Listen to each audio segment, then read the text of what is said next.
Welcome to Tales by Eamon. Tonight, we begin a new story, The Well at the Edge of Town. The town of Havenwood was painted in shades of quiet contentment. It was the kind of place where the loudest sound on a summer afternoon was the distant drone of a lawnmower or the cheerful shouts of children chasing an ice cream truck. Life moved at the speed of a meandering river, predictable and calm. For most of its residents, that was its greatest charm. For Liam Peterson, who had recently returned after 3 years away, it was a slow, suffocating poison. Liam had left for art school in the city with a portfolio full of charcoal sketches and a heart full of ambition. He had come back with an empty portfolio and a hollow feeling in his chest that the familiar scent of freshly cut grass and his mother's apple pie couldn't fill. He was 21, living back in his childhood bedroom, with posters of bands he no longer listened to staring down at him like ghosts of a more hopeful past. His days fell into a dull routine, a part-time job stocking shelves at the local grocery store, late-night drives down empty country roads, and avoiding questions from well-meaning neighbors about his future plans. It was during one of his aimless afternoon walks, a desperate attempt to escape the four walls of his room, that he found himself drifting towards the one part of Havenwood that had always held a sliver of mystery, the old well at the edge of town. It wasn't on any official map. Tucked away in a small clearing where Miller's Creek curved sharply before disappearing into the dense woods, the well was a relic from a forgotten time. It was built from large, uneven fieldstones, now dark with age and covered in a thick blanket of emerald moss.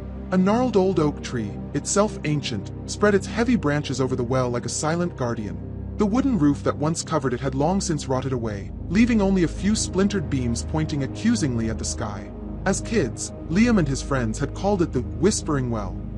Local legend, the kind passed down on playgrounds and not in history books, said that if you listened closely on a windless day, you could hear the well whispering secrets. Some said it was the voices of the town's founders, while others, more morbidly, claimed it was the souls of those who had fallen in. Of course, no one had ever actually heard anything. It was just a story, a silly game to spook each other. But the well's reputation, its sheer isolation, was enough to keep most people away. It was a place for dares, not for quiet contemplation. Today, however, Liam wasn't looking for a dare. He was looking for silence. The relentless cheerfulness of Havenwood grated on his nerves. He needed a place that matched the gray landscape of his own thoughts. The clearing was just as he remembered it. Sunlight struggled to pierce the thick canopy of the oak tree, dappling the ground in shifting patterns of light and shadow. The air here was cooler, carrying the damp, earthy smell of moss and wet stone. He approached the well cautiously, his sneakers crunching on fallen leaves and twigs.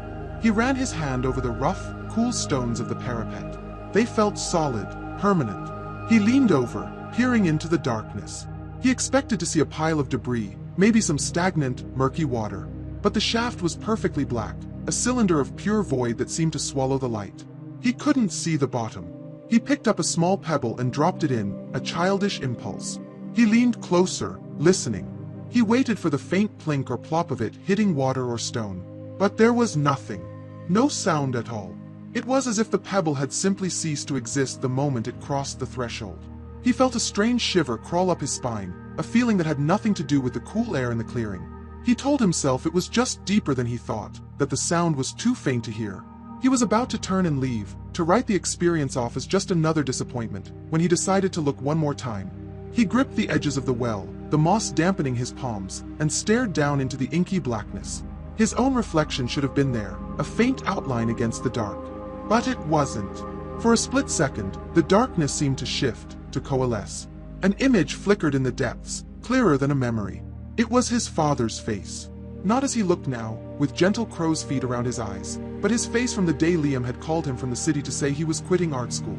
The disappointment in his father's eyes, the slight downturn of his mouth. It was all there, vivid and raw in the darkness of the well. It wasn't just a reflection, it was a living moment, a wound reopened. Liam heard a sound, not with his ears, but in his mind, the faint, defeated sigh his father had let out on the other end of the phone line. Liam scrambled back, his heart hammering against his ribs. He tripped over a root and fell hard onto the leafy ground. He lay there for a moment, gasping for breath, the image seared into his mind. He looked at his hands, they were trembling. What was that? A hallucination? A trick of the light mixed with an overactive, guilty conscience? He pushed himself up, his eyes wide, never leaving the well. It just sat there, silent and ancient, offering no explanation. It looked exactly as it had moments before, a simple, crumbling stone structure. But something had changed. The air felt charged, heavy with unspoken possibilities. The playful whispering well of his childhood was gone, replaced by something ancient, powerful, and deeply unsettling. He didn't know how long he stood there, trying to rationalize what he had seen. The sun began to dip lower, casting long, distorted shadows through the trees. The cheerful sounds of Havenwood seemed a million miles away. He finally backed away slowly, his gaze locked on the circle of black stone until the trees obscured it from view. As he walked home, the familiar streets of his town looked different. The perfect lawns, the friendly waves from neighbors, the scent of backyard barbecues. It all felt like a facade, a thin veil draped over a world of unseen depths and forgotten secrets. He had gone to the well seeking silence, an escape from his own thoughts. Instead, he had found an echo, a reflection of his deepest regret shown to him in impossible clarity. He knew, with a certainty that chilled him to the bone, that he would be back. He had to understand. He had to know what the well was. And more importantly, he had to know what it wanted to show him next. Sleep did not come easily to Liam that night. Every time he closed his eyes, the image from the well burned behind his eyelids, the profound, silent disappointment on his father's face. It felt more real than a dream, more tangible than a memory. He tossed and turned, the familiar comfort of his childhood bed now feeling alien and suffocating. The gentle night sounds of Havenwood, the chirping of crickets, the distant rustle of leaves, seemed to whisper questions he couldn't answer. Was he losing his mind? Was the stress of being back home, of feeling like a failure, finally making him crack? By morning, exhaustion had settled deep in his bones, but his mind was racing. He mechanically went through the motions of breakfast, offering mumbled, one-word answers to his mother's cheerful questions. He couldn't bring himself to look his father in the eye, irrationally afraid that he would see that same look of disappointment staring back at him. He needed to talk to someone who wouldn't immediately assume he was crazy. That left exactly one person, Mason. He found Mason in his usual spot, tinkering with the engine of his beat-up pickup truck in his family's driveway. Mason was Liam's oldest friend, a guy as grounded and practical as Liam was prone to drifting in his own thoughts. With grease smudged on his cheek and a wrench in his hand, Mason was the epitome of Havenwood reality. "Hey man," Mason said, not looking up from the engine. "You look like you wrestled a ghost last night and lost." Liam leaned against the truck's fender. "It feels like it."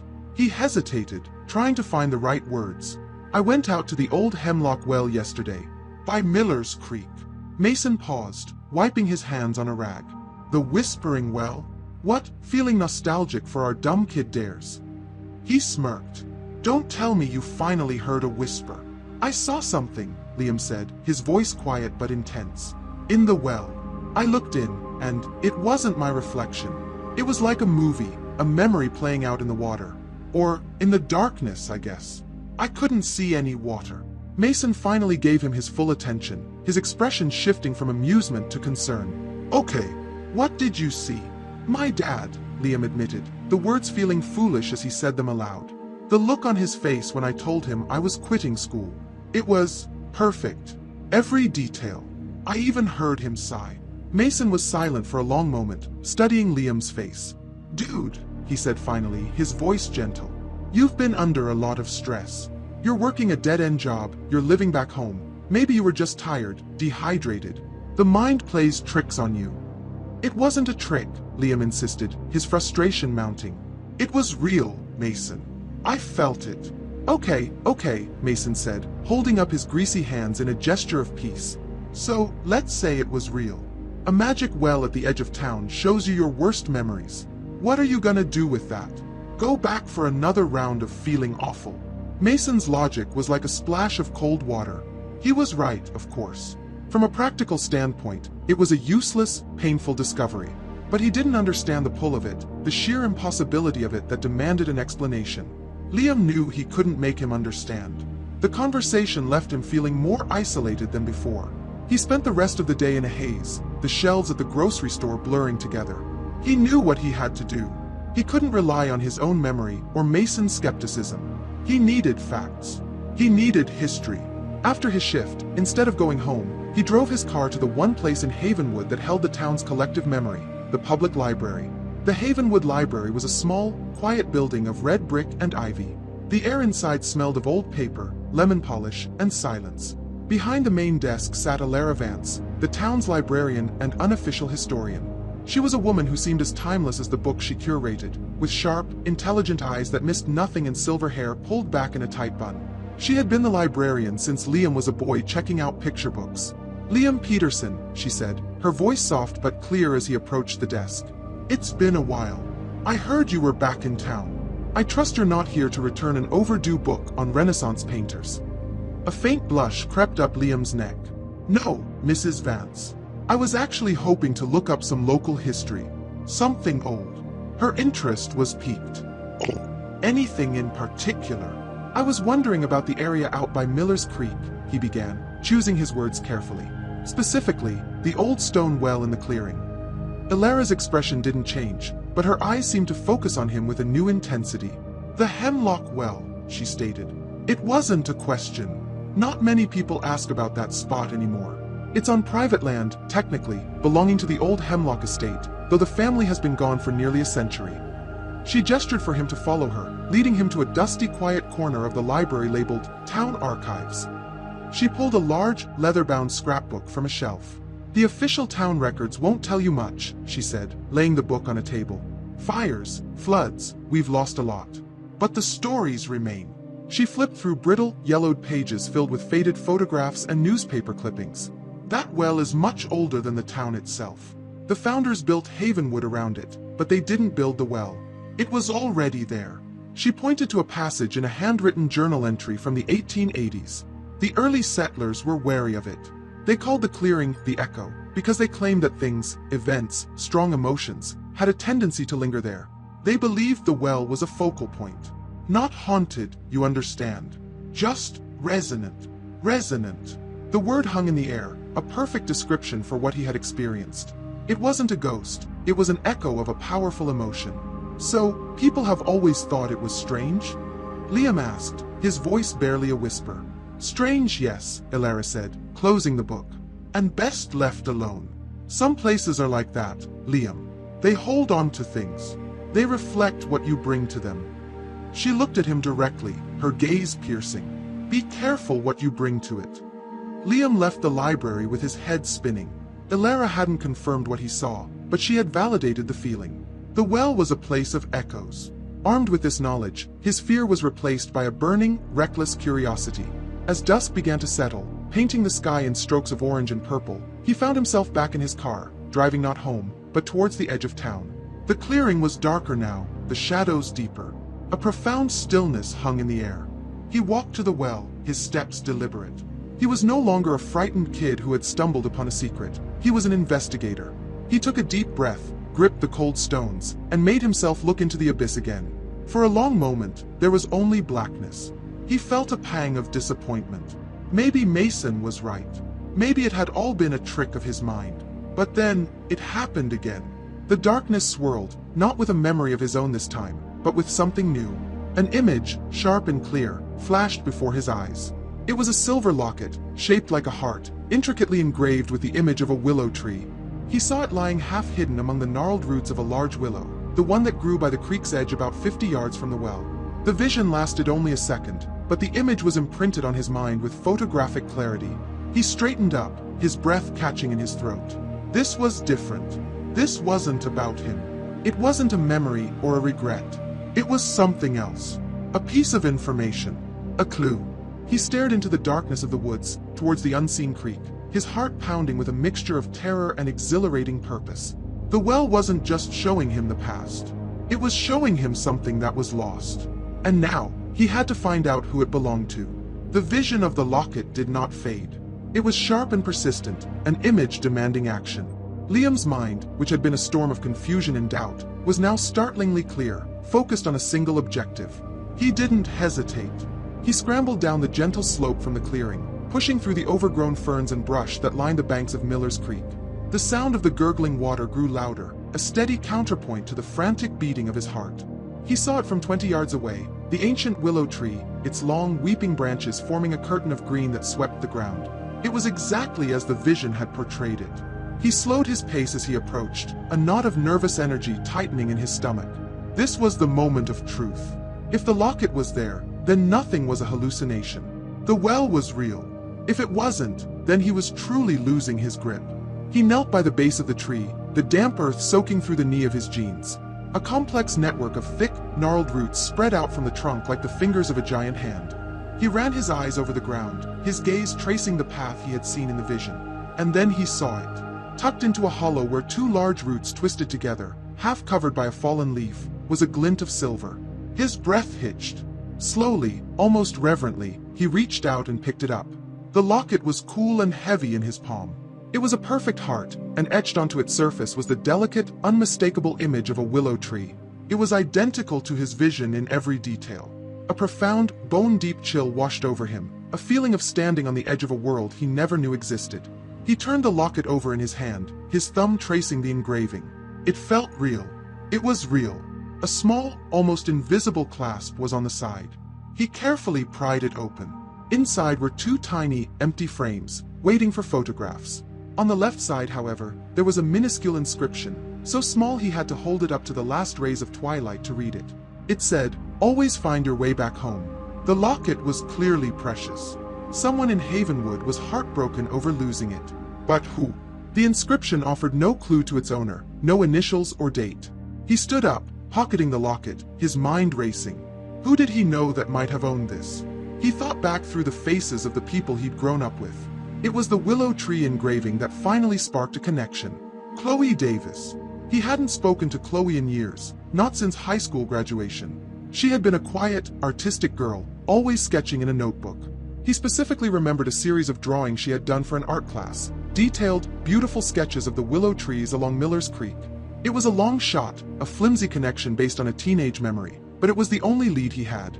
The next morning, Liam's sense of purpose was so strong it felt like a physical force. He knew Chloe worked part-time at The Daily Grind, Havenwood's only coffee shop. He walked in just after the morning rush, the bell on the door announcing his arrival with a cheerful jingle. Chloe was behind the counter, wiping it down. She looked different than he remembered. Her hair was shorter, and the youthful uncertainty in her eyes had been replaced by a kind of weary poise, but it was definitely her. She looked up as he approached. Liam Peterson? Wow, I didn't know you were back." "Hey, Chloe," he said, trying to sound casual, his hand nervously closing around the locket in his pocket. "Yeah, been back for a few months now." An awkward silence fell between them, the kind that exists between people who once shared a dozen classes but now shared nothing but a hometown. "Can I get you something?" she asked, her voice polite but distant. "Actually," he began, pulling the locket from his pocket and placing it on the polished counter between them. "I came to ask if this belongs to you. I found it down by the creek." Chloe's eyes fell to the locket. Her professional smile vanished, replaced by a look of stunned disbelief. She stopped wiping the counter, her hand frozen in mid-air. She reached out with a trembling finger and touched the silver heart, as if afraid it might be a mirage. "Oh my God," she whispered, her voice thick with emotion. She picked it up, her eyes filling with tears. "I can't believe it. I thought it was gone forever." She looked up at him, her gaze so full of raw gratitude it made him feel like an imposter. "Where did you find it?" "I looked everywhere. Just down by the big willow," he said, sticking to his story. "It was caught in the roots. My grandmother gave this to me before she passed away," Chloe explained, clutching the locket to her chest. "She said this willow tree was her favorite spot in town. I lost it about a week ago. I was so devastated." She let out a shaky laugh, wiping a tear from her cheek. "Thank you, Liam. I don't know how to thank you.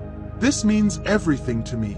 "It's no problem," he said, feeling a warmth spread through his chest that had nothing to do with the coffee brewing in the shop. "I'm just glad I found it. Or, glad it found its way back to you." He bought a coffee he didn't really want, just to prolong the moment, to bask in the feeling. As he left the shop, Chloe called out his name one last time. "Liam, seriously. Thank you." He just nodded, a small smile on his face, and walked out into the sunshine. The simple act of returning a lost object had felt more meaningful than anything he had done in years. It was a feeling of connection, of purpose. He hadn't just fixed a small problem, he had restored a piece of someone's heart, and he had done it because of the well. As he walked down Main Street, the familiar sights of his town seemed sharper, more vibrant. He was no longer just a passive, disgruntled observer. He was a participant. He had a secret, a connection to the strange, resonant heart of Havenwood. Elara Vance's words came back to him. "It reflects what you bring to it." He had approached the well the first time full of his own misery and regret, and it had shown him just that. But this time, he had approached it with questions, with a desire to understand. And it had given him a task. A new, heavy thought settled on him. If the well could show him a lost locket, what else could it show him? What other secrets, what other lost things, what other pains were hidden just beneath the surface of this quiet, peaceful town? For the first time since coming home, Liam Peterson felt like he was exactly where he was supposed to be. And he was terrified. The week that followed the return of the locket was different. The heavy, gray fog of apathy that had clouded Liam's existence since his return to Havenwood had begun to lift, replaced by a quiet, electric anticipation. He still stocked shelves at the grocery store, and he still ate dinner with his parents, but he was no longer just going through the motions. He was observing. He was listening. The town, once a monotonous landscape of his own failure, now seemed filled with hidden stories, with quiet heartaches and lost treasures, and he felt like he was the only one with a map. He saw Chloe a few times. The awkwardness between them had dissolved, replaced by a warm, easy familiarity. He'd stop by the coffee shop, and she'd pour him a cup without him having to ask, a small smile playing on her lips. They talked about things they hadn't discussed since they were teenagers. Her art, his old ambitions, the strange, comforting gravity of being back in a place you thought you had escaped. She never mentioned the well, and he never offered an explanation beyond his simple lie. For now, the gratitude in her eyes was enough. It was a small, bright light he held on to. His conversation with Mason was less comforting. They were sitting on the tailgate of Mason's truck, watching the sun set over the high school football field. Liam had mentioned, as casually as possible, that the locket he'd found had belonged to Chloe Davis. "No way," Mason had said, shaking his head with a laugh. "That's a crazy coincidence. I mean, what are the odds of you finding that exact thing and it belonging to someone we know? Small town, I guess." "I guess so," Liam replied, not pushing it. He could see the wall of logic in Mason's mind, the way he was neatly filing the event away under fluke or serendipity. To Mason, the world was a machine of cause and effect. There was no room for resonant wells or cryptic visions. In a way, Liam envied him. His own world had suddenly become much larger and much more frightening. For 6 days, the well was silent. Or rather, Liam felt no pull towards it. He thought about it constantly, a low hum of curiosity in the back of his mind, but the urgent, magnetic compulsion was gone. He almost convinced himself that maybe it was a one-time thing, a second fluke to follow the first. Maybe the well had shown him what it needed to and was now dormant, a simple stone hole in the ground once more. Then came the 7th night. He was lying in bed, trying to read, but the words swam on the page. A familiar restlessness began to creep into his limbs. His mind grew fuzzy, and the quiet sounds of the house faded away. A single, powerful thought pushed its way to the forefront of his consciousness: the well. It wasn't a decision, it was a command. His body was already moving before his mind had caught up, pulling on a pair of jeans and his sneakers, grabbing his keys from the dresser. He drove without thinking, his hands steady on the wheel, the route to the clearing feeling as ingrained as his own name. The moon was a bright, silver disk in the sky, casting the woods in a stark palette of black and white. When he arrived, the clearing was bathed in an ethereal, milky light. The air was perfectly still and cool. He felt a tremor of fear mixed with an undeniable surge of adrenaline. This was it. He approached the well, his heart pounding a steady, heavy rhythm against his ribs. He gripped the edge and leaned over, surrendering himself to the darkness. This time, the vision came faster, more violently. It wasn't a single, clear image like the locket. It was a chaotic, jarring flood of sensory information. He saw a flash of a weathered gray barn door with a single, broken hinge. Then, a close-up of a quilt, a complex pattern of faded blue and yellow stars. He saw a pair of gnarled arthritic hands, twisting a worn-out cap over and over. And then, a face. An old man, his features etched with deep lines of worry, his pale blue eyes filled with a desperate, frantic anxiety. The feeling wasn't just in the man's eyes. It was inside Liam himself, a wave of cold dread and panic that was not his own. The images flickered, one after the other, with no clear connection. The barn door, the quilt, the worried hands, the anxious face. The sequence repeated, faster and faster, a dizzying, terrifying loop. He felt the man's fear as if it were his own, a raw, primal terror of losing something, of forgetting something vital. Just as quickly as it began, it was over. The well was just a dark hole again. Liam staggered back, gasping, pressing his palms against his eyes to try and stop the phantom images from flashing. The transferred emotion, the old man's sheer panic, was the worst part. It lingered, leaving him feeling shaky and nauseous. He sat on the damp ground, his back against the ancient oak, and tried to force his breathing to return to normal. This was not a lost piece of jewelry. This was a puzzle, a riddle composed of fear and confusion. Who was that man? Where was that barn? What was the significance of the quilt? The well had given him a problem, but it hadn't provided a solution. It had shown him a person in distress, but it had offered no name, no location, only a handful of cryptic, disconnected clues.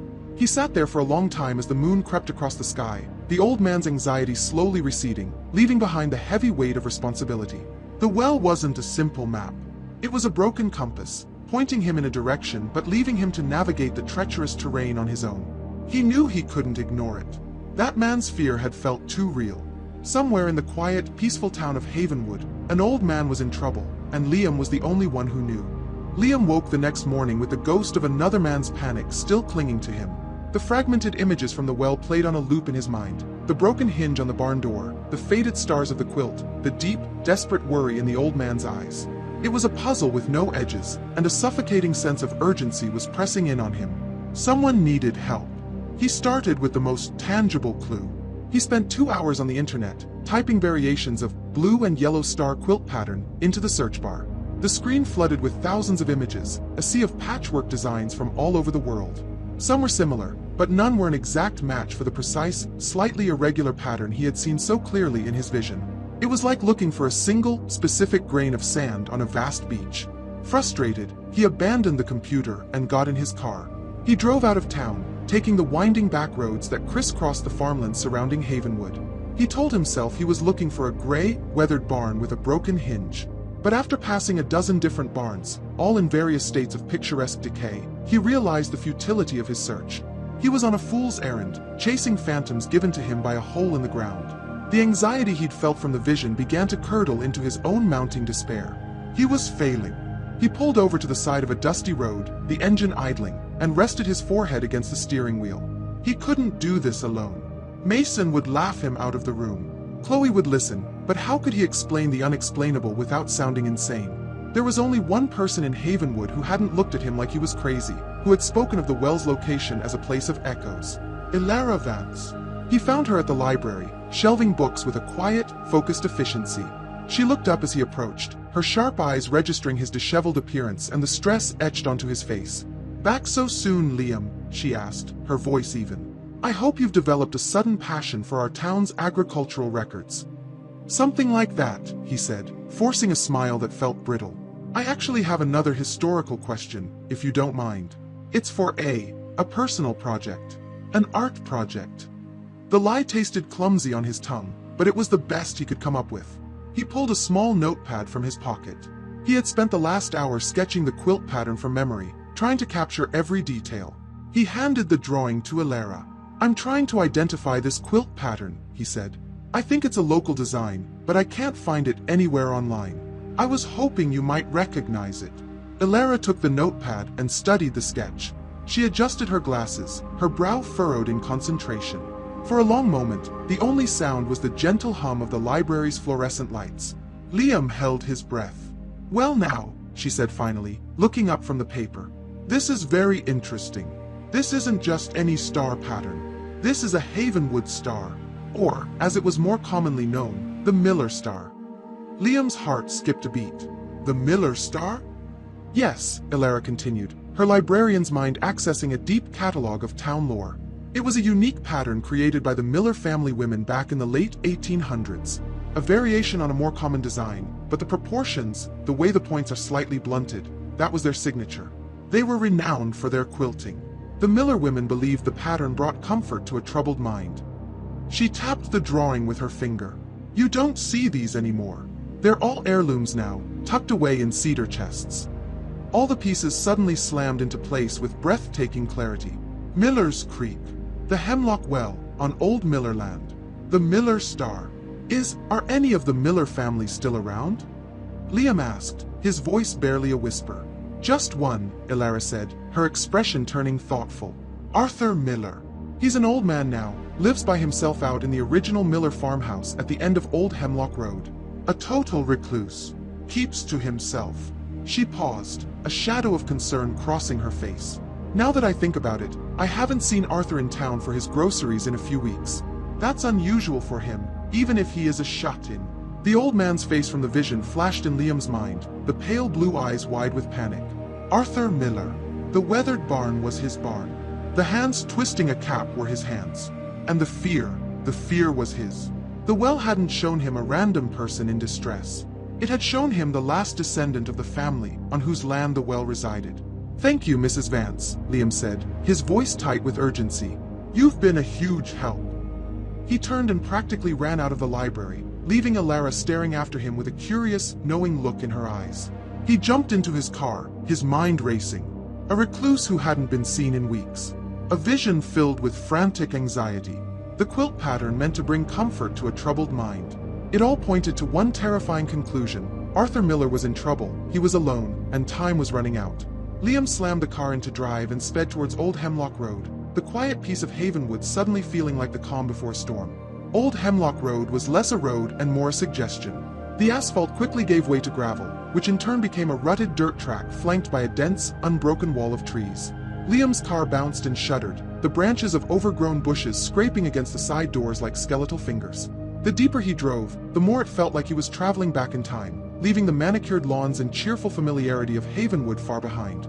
Finally, the trees broke, revealing a wide, unkempt field. In the center of it, looking small and vulnerable under the vast sky, stood the Miller farmhouse. It was a simple, two-story clapboard house, its white paint peeled and weathered to a soft, ghostly gray. To its left stood a large barn, equally ancient, its roofline sagging in the middle like the spine of an old horse. A profound and unsettling silence hung over the entire property. There was no sign of life, no car in the overgrown driveway, no smoke from the chimney, no movement behind the dark, vacant windows. Liam parked his car where the track dissolved into weeds and got out. The air was thick and still. He walked toward the house, his sneakers crunching on the gravel. "Mr. Miller?" he called out, his voice sounding thin and small in the oppressive quiet. "Hello. Is anyone home?" Only the wind answered, rustling through the tall, dry grass. He knocked on the heavy oak front door, the sound echoing flatly. He waited. Nothing. He knocked again, harder this time, a knot of dread tightening in his gut. He tried the knob. Locked. He peered through a grimy window beside the door, but the inside of the house was too dark to see anything. His eyes were drawn to the barn. He walked towards it, his heart hammering. And there it was. The large, sliding barn door, made of the same weathered gray wood as the house, was hanging precariously from its track. The top right hinge was completely broken, just as he had seen in the vision, causing the door to sag inward at a drunken angle. The sight sent a jolt of ice through his veins. This was the place. He returned to the house, his sense of urgency now bordering on panic. He circled around to the back, pushing his way through thorny bushes that clawed at his jeans. The back porch was small, with a single rocking chair sitting motionless. He tried the back door. It was also locked. But next to it, a small window leading into what looked like a pantry had been left slightly ajar, a gap of no more than a couple of inches. It was his only way in. With a surge of adrenaline, he forced the window upward, the old wood groaning in protest. He hoisted himself up and through the narrow opening, tumbling awkwardly onto a dusty linoleum floor. He was in. The house smelled of dust, old wood, and something else, a faint, stale odor of sickness. "Mr. Miller?" he called again, his voice now a strained whisper. The house was eerily quiet. He moved from the pantry into the kitchen. It was like a museum exhibit from 50 years ago. A faded floral tablecloth was on the table, and old, yellowed calendars hung on the walls. He walked through a doorway into the living room. Dust motes danced in the slivers of light slanting through the dirty windows. And there, draped carefully over the back of a worn armchair, was the quilt. Its pattern of blue and yellow stars was faded with age, but it was unmistakable. It was the Miller star. A floorboard creaked upstairs. Liam's head snapped up. It was a faint sound, but it was there. He took the stairs two at a time, his footsteps echoing in the silent house. "Mr. Miller? It's Liam Peterson. Are you up here?" He reached the top of the stairs and saw two doors. One was open to an empty bedroom. The other was slightly ajar. From behind it, he heard a sound, a weak, rasping moan. He pushed the door open. The room was dim, the curtains drawn. On the floor, next to a large four-poster bed, lay an old man. It was the face from the well. Arthur Miller was on his back, his body twisted at an unnatural angle. One leg was bent beneath him, and his pale blue eyes were open, staring at the ceiling with a vacant, glassy look. His lips were cracked and dry, and when he saw Liam, he tried to speak, but only a faint, dry clicking sound came out. Liam rushed to his side, his medical knowledge limited to a single first aid class in high school. "Mr. Miller, don't try to talk. Help is on the way." He pulled out his phone, his hands trembling so badly he could barely dial. He told the 911 operator the address, explaining that he'd found an elderly man who had fallen and was unresponsive. While he waited for the ambulance, he knelt beside Arthur. The old man's gnarled hand, the same one from the vision, twitched, reaching for something. Liam realized he was reaching for a small glass of water that had fallen over on the bedside table, now lying just out of his reach. The raw panic Liam had felt from the well was Arthur's. The terror of lying helpless on the floor, day after day, watching that glass of water, unable to move, unable to call for help, just waiting. Liam dipped a corner of a clean handkerchief from his pocket into the spilled water on the floor and gently moistened the old man's lips. Arthur's eyes closed for a moment, a flicker of relief crossing his face. Minutes later, the silence outside was shattered by the wail of sirens. Liam watched from the doorway as paramedics expertly took over, assessing Arthur, fitting him with a neck brace, and loading him onto a stretcher. As they carried him out, Arthur's eyes briefly met Liam's. There was no recognition, only a deep, swimming confusion. Liam followed them outside and stood in the overgrown yard, watching as the ambulance's red and blue lights flashed across the face of the old gray farmhouse. He had done it. He had followed the well's cryptic clues and saved a man's life. But there was no triumph, no exhilaration. There was only the bone-deep chill of his new reality. The well wasn't a game. It wasn't about lost trinkets or old regrets. It was a conduit for human desperation, a window into the silent, life-or-death struggles happening just beneath the placid surface of his town. And the window opened only for him. The weight of that secret, of the lives that might now depend on him, felt heavier than any stone. The silence that descended after the ambulance disappeared down the dirt track was heavier and more absolute than before. The flashing lights were gone, leaving the Miller farmstead bathed once more in the flat, unforgiving light of the afternoon sun. Liam stood alone in the yard, the image of Arthur Miller's frail body on the stretcher burned into his mind. The adrenaline that had propelled him forward had vanished, leaving a hollow, trembling exhaustion in its wake. He had saved a life. The thought was so monumental, so far beyond the scope of his own quiet, aimless existence, that he couldn't fully grasp it. He was still standing there, trying to process the enormity of the event, when another vehicle, a dusty sheriff's department SUV, crunched up the driveway. A man in his late 40s with a stern but weary face and a short, military-style haircut stepped out. Liam recognized him immediately as Sheriff Brody, a man whose presence in Havenwood usually meant nothing more serious than a traffic ticket or a lost dog. "Liam Peterson?" the sheriff asked, his eyes scanning Liam from head to toe, taking in his disheveled state. "I'm Sheriff Brody. The dispatcher said you were the one who called this in. Mind telling me what you were doing out here?" Liam's mind raced. He had known this was coming. He had to choose his words with absolute care. "Hello, Sheriff. I'm an artist. Or I was in art school," he began, the story feeling flimsy even as he started it. "I've been taking photographs of old, historic buildings around the county. Barns, mostly." He gestured vaguely towards the sagging structure.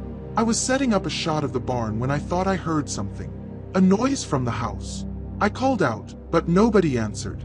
I got worried, so I found an open window in the back and went in. That's when I found him." Sheriff Brody listened patiently, his expression unreadable.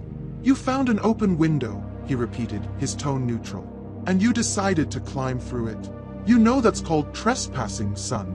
"I know, sir, but I had a bad feeling," Liam insisted, his voice earnest. The place looked deserted, the mail was overflowing in the box by the road. It just felt wrong. "I'm sorry if I broke the rules, but I couldn't just walk away." The sheriff stared at him for a long, uncomfortable moment.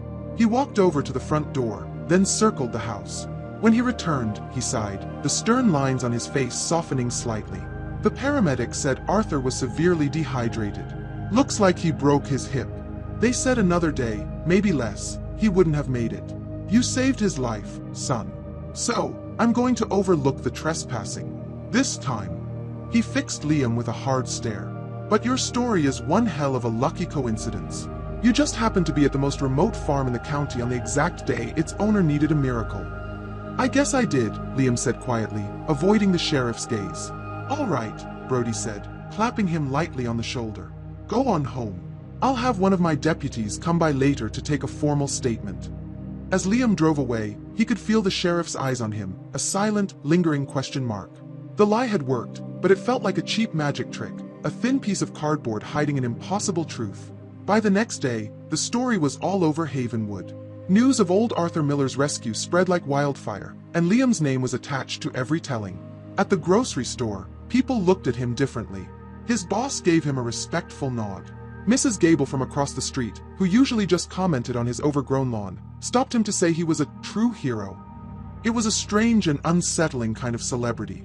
The most difficult conversation was with Mason. His friend cornered him by the gas station, his eyes wide with a mixture of shock and admiration. "Dude, I can't believe it. You saved old man Miller." "But how?" "I mean, the sheriff said you were taking pictures of his barn. I didn't know you were still into photography." "Just trying to get back into it," Liam mumbled, hating the secrecy that was building between them like a wall. "Right place, right time, I guess." "Right place, right time is putting it mildly," Mason said, shaking his head in disbelief. "That's like winning the lottery. You should buy a ticket." The praise felt hollow, the congratulations undeserved. He hadn't been brave or clever. He had just been a delivery boy for a message he didn't understand. Later that evening, he drove to the small Havenwood Community Hospital. He didn't try to go in, knowing he wasn't family. He just needed to be close. He found a young nurse on her break outside. "Excuse me," he said. "I was the one who found Arthur Miller. I was just wondering, how is he?"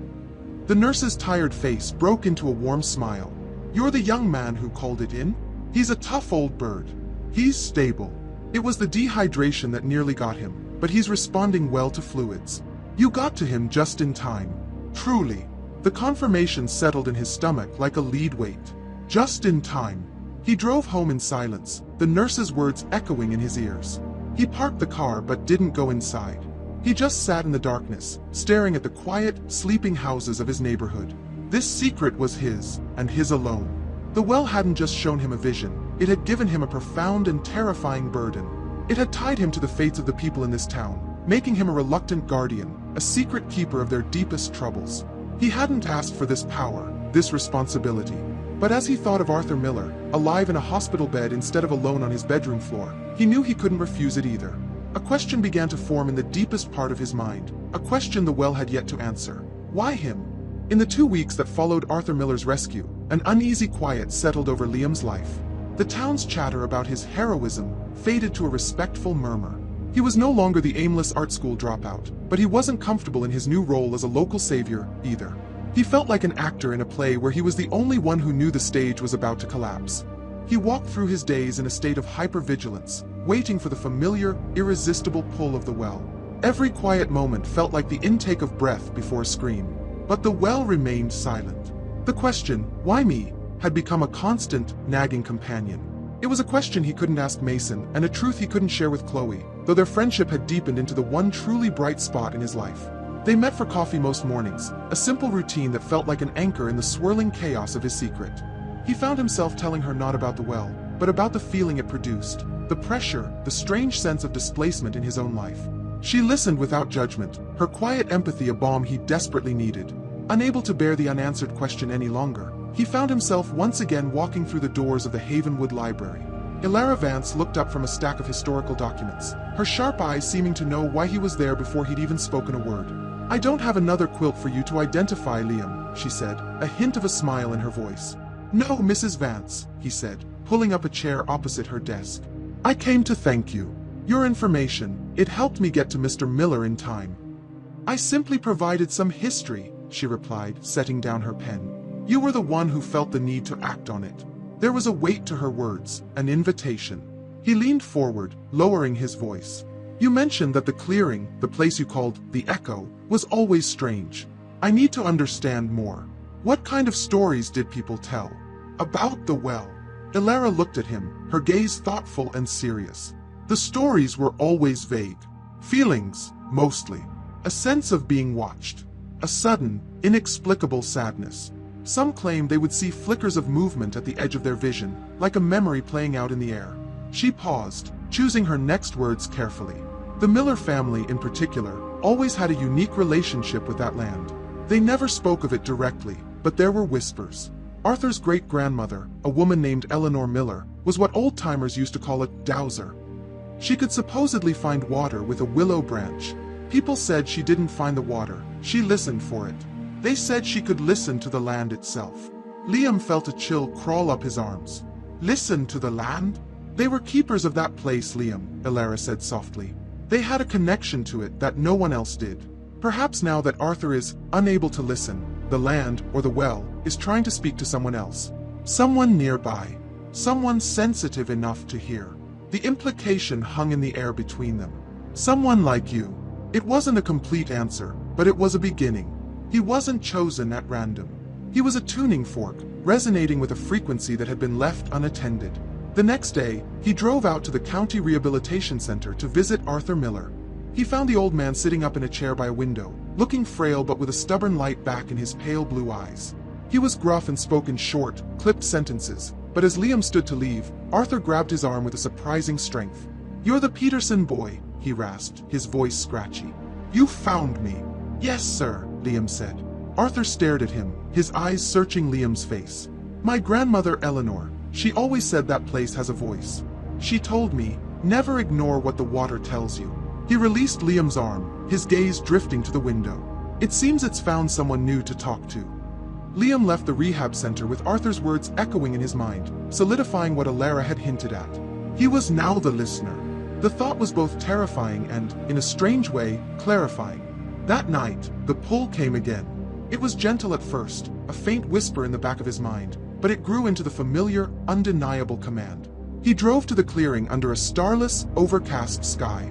The air was heavy and humid, thick with the promise of a storm. He approached the well not with the frantic urgency of his last visit, but with a sense of solemn purpose. He was the listener. He had to know what the water wanted to tell him. He looked down into the darkness, bracing himself. The vision that erupted was unlike anything before. It was not a memory, not a clue, not a person in distress. It was a sudden, violent flash of the future. He saw flames. Roaring, hungry orange flames, consuming old, dry wood. He saw the distinctive arched windows of a building he knew well, the Havenwood Library. The fire was engulfing the back of the building, the section where Elara Vance kept the town archives. The vision was a silent, terrifying inferno that lasted only 2 seconds, but it was long enough for him to smell the phantom scent of smoke, to feel the phantom heat on his face. He stumbled back from the well, his breath catching in his throat. The vision was gone, leaving only the oppressive darkness of the night. This was a completely new horror. The well hadn't shown him a problem that had already happened. It had shown him a disaster yet to come. It hadn't given him a puzzle to solve. It had given him a prophecy. How do you stop a fire when you don't know when it will start, how it will begin, or who might be inside? The burden of saving one man's life suddenly felt crushingly small compared to the impossible task of saving a piece of the town's very soul from an enemy he couldn't even see. The vision of the fire left Liam gasping for air in the humid night, his heart thrashing against his ribs like a trapped bird. The phantom smell of smoke was so real it made his eyes water. Panic, cold and sharp, seized him. This was not a rescue mission with a clear objective. This was a prophecy of destruction, and he was its sole, unwilling audience. His first instinct was to act. He scrambled into his car and sped toward the center of town, his mind a frantic mess of worst-case scenarios. He half expected to see the glow of flames against the night sky as he rounded the final corner onto Main Street. But the street was dark and silent. The Havenwood Library stood exactly as it always had, a stoic, peaceful silhouette against the moonless sky. There was no smoke, no fire, no alarm. Nothing. He parked across the street, his engine ticking in the silence, and just stared at the building, his panic slowly giving way to a profound sense of helplessness. The vision wasn't of now. It was of the future. A future that could be tomorrow, or next week, or a month from now. He was a sentry guarding against an enemy whose arrival was unknown. For the next 2 days, the library became the center of his universe. He adopted a painful, obsessive vigil. He would sit in his car for hours, watching. He'd take breaks at the daily grind, positioning himself at a window table that gave him a clear view, nursing a single cup of coffee for as long as he could. He looked for anything out of the ordinary, a suspicious car, someone lingering in the alley, a flicker of light where there shouldn't be one. But he saw nothing but the normal, mundane rhythm of Havenwood life. Chloe noticed his behavior on the second day. She brought him a refill he didn't ask for and sat down across from him, her expression etched with concern. "Okay, what's going on, Liam?" she asked softly. "You've been staring at that library like you're expecting it to launch into orbit. You're barely sleeping, are you?" He looked at her kind, worried face, and the weight of his secret felt immense. He wanted to tell her everything, to share the impossible burden, but the words wouldn't come. How could they? "It's nothing," he lied, hating himself for it. Just got a lot on my mind. Thinking about an art project. The library has interesting architecture. She didn't believe him. He could see it in her eyes. But she didn't push. Well, if you ever want to talk about that architecture, I'm here, she said, before getting up to help another customer. He was pushing her away, isolating himself, and he hated it. By the third day, he knew his passive surveillance was useless. He was watching the what, but he needed to understand the how and the why. The vision had been specific. The fire was in the back, where the archives were. Ilara's domain. He needed to talk to her. He found her in that same quiet, dusty corner of the library, meticulously cataloging a box of old town deeds. He used his art project as an excuse again, asking if he could see some of the original town maps. As she pulled out the large rolled-up documents, he looked around at the towering shelves, packed tight with brittle paper and cardboard boxes. It must be a nightmare trying to preserve all of this, he said, trying to sound casual. All this old paper. It seems like a fire hazard. Ilara's eyes narrowed slightly at the word fire. We have a modern fire suppression system, Liam, and the wiring was updated 5 years ago. This section of the building is as safe as it can be. It was another dead end. But Liam pressed on, desperation making him bold. It's not just accidents, though. I mean, these are important documents, right? Land deeds, family histories. Does anyone ever cause trouble? Try to get access to things they shouldn't.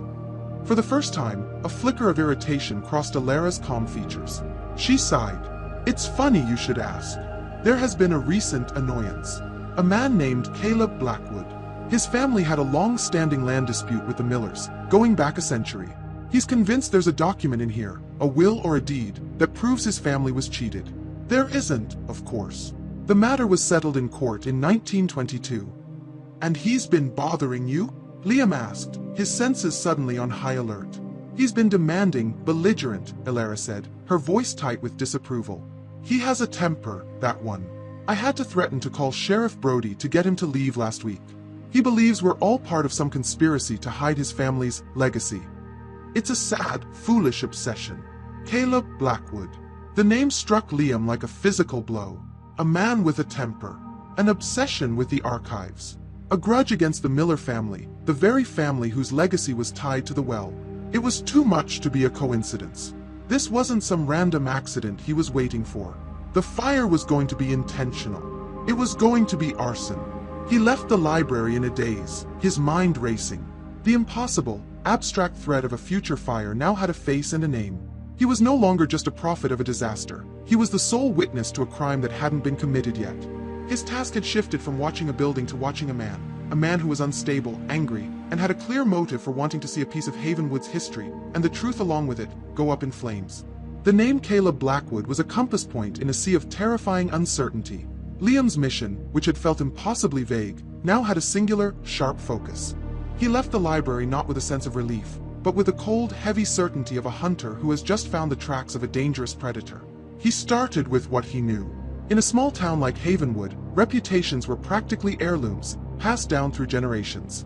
He found Mason working on a customer's car, the sound of a rattling socket wrench filling the garage. "Hey," Liam began, leaning against the workbench. "You ever hear of a guy named Caleb Blackwood?" Mason stopped working and looked up, wiping grease from his forehead with the back of his hand. His expression soured. "Caleb Blackwood. Yeah, I've heard of him. Everyone has. The Blackwoods are a few pages back in the town's history book, and not the good pages. They've been feuding with the Millers since before the town was even officially founded. The Blackwoods always thought the Millers got the better land, the better deal. It's been their family's favorite ghost story for 100 years. What's Caleb like?" Liam pressed. "A real piece of work," Mason said, shaking his head. "He inherited all the family resentment and none of the common sense. He's got a real temper. Bounces between odd jobs, thinks everyone in town is out to get him. Why are you asking about him?" "No reason," Liam lied, the words feeling increasingly flimsy. "Just a name I heard. Thanks." Next, he went home and searched the name online. There wasn't much. A few public records, a property address on the rural route west of town. There was one photo, a grainy image from a local newspaper article 5 years ago about a zoning dispute. The man in the picture was gaunt, with intense, deep-set eyes and a scowl that seemed permanently etched onto his face. This was the man who was going to burn down the library. Armed with an address, Liam drove. The Blackwood property was the physical embodiment of the family's resentment. It was a small, neglected house at the end of a long, potholed driveway, surrounded by rusted old farm equipment that lay dormant in the tall weeds like the skeletons of forgotten ambitions. From a safe distance, hidden by a copse of trees down the road, Liam began to watch. 4 hours, he saw nothing. Then, just as the sun began to set, Caleb Blackwood emerged from the house. He was just as the photo had depicted him, a wiry man who moved with a restless, angry energy. He paced the length of his yard, muttering to himself, his hands clenched into fists. He kicked at a loose stone in his driveway, the sudden act of violence making Liam flinch, even from 100 yards away. Liam's blood ran cold. This was not a man who was merely disgruntled. This was a man simmering with a rage that had been passed down like a curse, now festering in near total isolation. The threat was real. He returned the next day, and the day after that. He told his parents he was scouting locations for a new photography series. He missed his morning coffee with Chloe, replying to her concerned texts with vague excuses. His world had shrunk to this dusty road and the angry, solitary man who lived at the end of it. He felt like he was becoming a ghost, an invisible observer haunting the edges of someone else's life. He was crossing a line, he knew. Stalking a man based on a vision from a well was not sane behavior. But the image of the library in flames was more powerful than his own doubt. On the third afternoon of his surveillance, he saw it. Caleb was in his open garage, a dark, cluttered space. Liam watched through a pair of old binoculars he'd found in his dad's closet. Among the clutter of tools and junk, he saw 2 bright red 5-gallon gas cans. Next to them, a cardboard box overflowing with old, oily rags. The sight hit him like a punch to the gut. This was it. The means. The accelerant. His suspicion hardened into near absolute certainty. He wasn't just watching a troubled man, he was watching a crime in preparation. The ticking clock in his head grew deafeningly loud. He couldn't go to Sheriff Brody. "I was spying on a guy with binoculars and saw he owns gas cans," was not evidence, it was the confession of a stalker. He couldn't watch this house 24 hours a day. Caleb could make his move at any time, in the dead of night, while Liam was at home, asleep and helpless. Passive observation was no longer an option. It was a losing strategy. As he sat in his car, the setting sun casting long, ominous shadows across the road, a new and terrifying resolve began to form. He couldn't tell anyone. He couldn't call the police. The well had shown him the problem, and the well's rules seemed to dictate that he, the listener, had to be the solution. He had to intervene himself. He had to stop Caleb. He didn't know how yet, but as he stared at the dark garage that held the fuel for a future disaster, he knew he would have to get onto that property. He would have to find a way to disarm the threat before the spark was ever struck. The decision to act settled in Liam's mind not like a heroic resolve, but like a cold, hard stone. The fear was still there, a constant thrum beneath his skin, but it was now overshadowed by a grim, pragmatic need to do something. He couldn't stop Caleb, but he could stop the gasoline. His plan was as simple as it was reckless. He would swap the fuel for water. An engine can't run on it, and a fire can't burn with it. The next few days were a masterclass in deception. To his parents, he was a young man rediscovering his passion, spending his days location scouting for his photography. To Chloe, he was distant and distracted, a fact that pained him more than he could admit. Her concerned texts went answered with vague platitudes. Each lie felt like a small betrayal, another brick in the wall he was building around himself. His surveillance of Caleb Blackwood became methodical. He learned Caleb's meager routine. He left every morning at 7:30 a.m. for a construction job in the next town over and returned around 5 p.m. But his weekends were erratic. Liam needed a bigger window. He needed Caleb to be gone for a while. The opportunity came on a Saturday. Just after noon, Caleb loaded a few empty grain sacks into the back of his rusty pickup truck and drove off, heading east, away from Havenwood. An errand, a visit, Liam didn't know or care. All that mattered was that he was gone. This was his chance. He had already prepared. In the trunk of his car, hidden under a blanket, were 2 empty 5-gallon containers and a siphon hose he'd bought from the auto parts store. He parked in his usual hidden spot and waited for a full 10 minutes, his heart pounding a frantic rhythm against his ribs, making sure Caleb wasn't just running a quick errand. The road remained empty. It was time. He grabbed his gear and moved quickly, staying low and using the overgrown fence line for cover. Every crunch of gravel under his feet, every rustle of dry leaves, sounded like a gunshot in the unnerving silence of the property. The air was still and heavy. The house watched him with dark, vacant windows. He reached the garage, his breath held tight in his chest. The large door was open just as he'd seen it before. He slipped inside, the smell of old oil, damp concrete, and gasoline enveloping him. His eyes darted around the cluttered space, finally landing on the 2 red cans. They were right where he'd last seen them, an unassuming but potent threat. With trembling hands, he unscrewed the cap of the first can and fed one end of the siphon hose in. He took a quick, foul-tasting draw to get the flow started, then directed the other end into his own empty container. The gasoline began to flow with a quiet, gurgling sound. The process was agonizingly slow. Each second that dripped by felt like an hour. He imagined Caleb's truck appearing at the end of the driveway, his plan, and his life, falling apart in an instant. He was halfway through the second can when he heard it. The distinct sound of a car slowing down on the main road. Liam froze, his body rigid with terror. He ducked behind a stack of old tires, his heart seizing. He peered through a grimy window and saw a mail truck pull up to the Blackwoods mailbox at the end of the drive.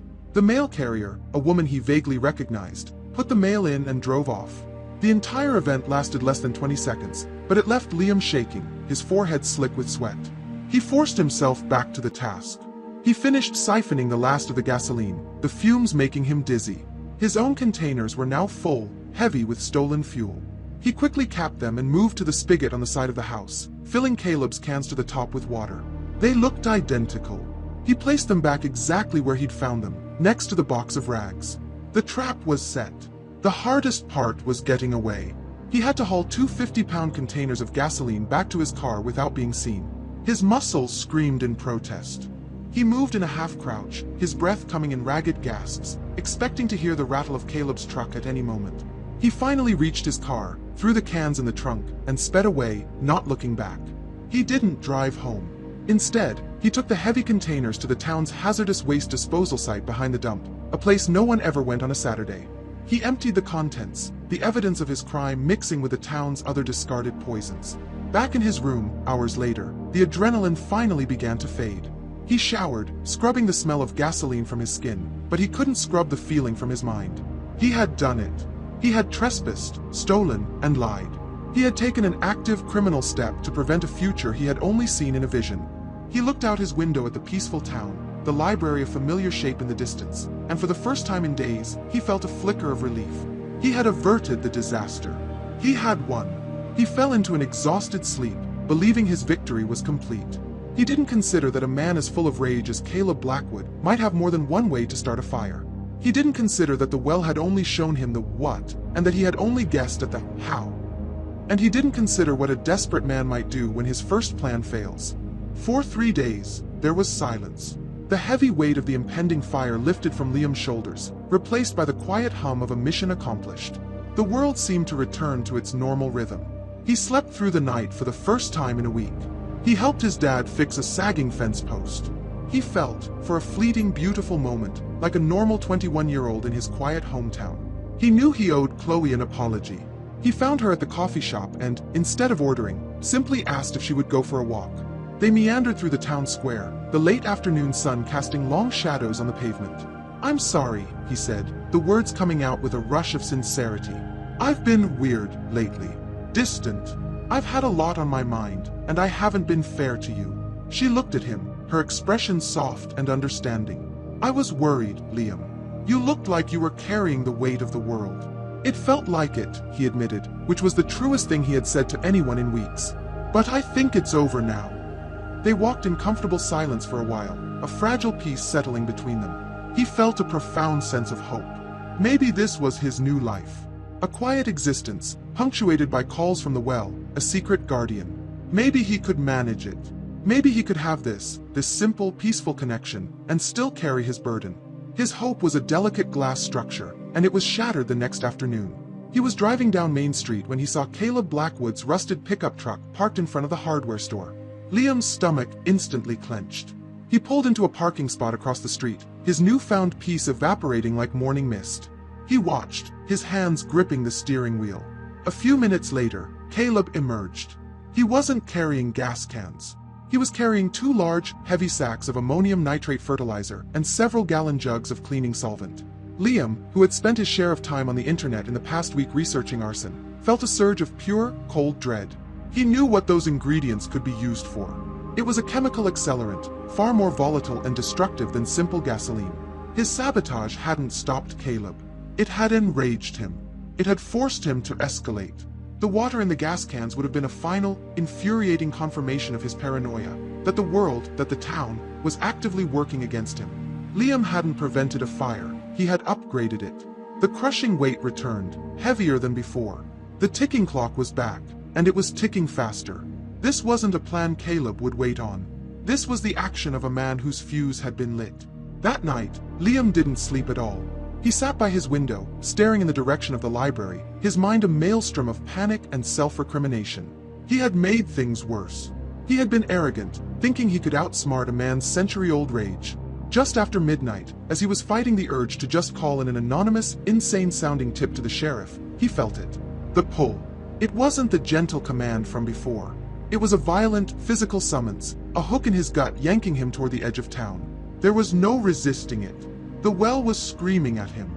He drove like a madman, his car flying down the empty roads. He ran into the clearing, the air thick and cold. He didn't hesitate, didn't brace himself. He plunged his gaze into the well's darkness, desperate for an answer. The vision was instant and terrifyingly clear. It was not a static image. It was the present. He saw the alley behind the library, illuminated by a single, flickering security light. He saw a basement window, the glass already broken. He saw Caleb Blackwood's face, contorted in a mask of furious triumph, illuminated from below by the harsh, chemical glare of a freshly lit flare. He saw Caleb drop the flare through the broken window onto a pile of rags soaked in the chemicals he'd bought that afternoon. Then the vision shifted, pulling back, and he saw the clock on the town hall tower in the background. The hands read 12:28. He glanced at the glowing screen of his own phone. 12:26. This was not a prophecy. This was a live feed. It was happening right now. He tore himself away from the well, a guttural cry of desperation escaping his lips. There was no time for a plan, no time for the police, no time for anything but a desperate, frantic race. He sprinted back to his car. The 2-minute head start the well had given him feeling like both an eternity and no time at all. The fire he had been trying to prevent for a week was no longer a future threat. It was a present, growing reality, and he was the only person in the world who knew. The 2-minute drive to the library felt like a lifetime compressed into a single, terrifying blur. Liam's foot was pressed to the floor, the engine of his old sedan screaming in protest. The sleeping houses of Havenwood flashed past his windows, their peaceful, dark facades a stark contrast to the frantic terror storming inside him. He wasn't thinking, only reacting, his entire being focused on the image from the well, the flare, the broken window, the triumphant, hateful look on Caleb Blackwood's face. He didn't slow for the turn onto Main Street, the tires screeching on the empty asphalt as he swerved into the narrow alley behind the library. His headlights cut through the darkness, illuminating the scene exactly as the vision had foretold. Caleb's pickup truck was parked haphazardly, its driver's side door still slightly ajar. And there, standing not 10 feet from the building, was Caleb himself. He had just turned away from the small, broken basement window, and in the faint glow of the security light, Liam could see the grim smile of victory on his face. Liam slammed the car into park and threw the door open, his body moving on pure adrenaline. Blackwood! The name, shouted into the silent alley, made Caleb jump. He spun around, his eyes wide with shock and confusion. Seeing Liam, a kid he didn't even know, standing there, his smile vanished, replaced by a snarl of disbelief and fury. Who the hell are you? From the basement window, a faint, sickly orange flicker began to glow, casting pulsing, unnatural shadows on the brick wall. The smell of chemical smoke, sharp and acrid, hit the air. There was no time for words. As Caleb took a step toward his truck to escape, Liam lunged. He wasn't a fighter. His move was clumsy, a desperate tackle aimed at Caleb's legs. The impact sent both of them sprawling onto the cracked, gritty asphalt. The air was knocked from Liam's lungs as he hit the ground, the rough surface scraping his cheek. Caleb was wiry and strong, fueled by a lifetime of rage. He scrambled to his feet, kicking out at Liam, trying to get clear. Liam grabbed onto the leg of his jeans, holding on with a strength he didn't know he possessed. This wasn't a fight to be won, it was a delay to be bought, second by precious second. You have no idea what you're doing, kid. Caleb snarled, trying to shake him off. You're meddling in things that are none of your business. He twisted and threw a wild punch, catching Liam on the side of the head. Stars exploded behind Liam's eyes, and his grip loosened. Caleb broke free and scrambled toward his truck. In that split second, Liam saw his chance. Caleb's keys, which had been in his hand, had been knocked loose in the fall. They lay glinting on the asphalt a few feet away. While Caleb fumbled with the truck door, realizing his keys were gone, Liam pulled out his phone.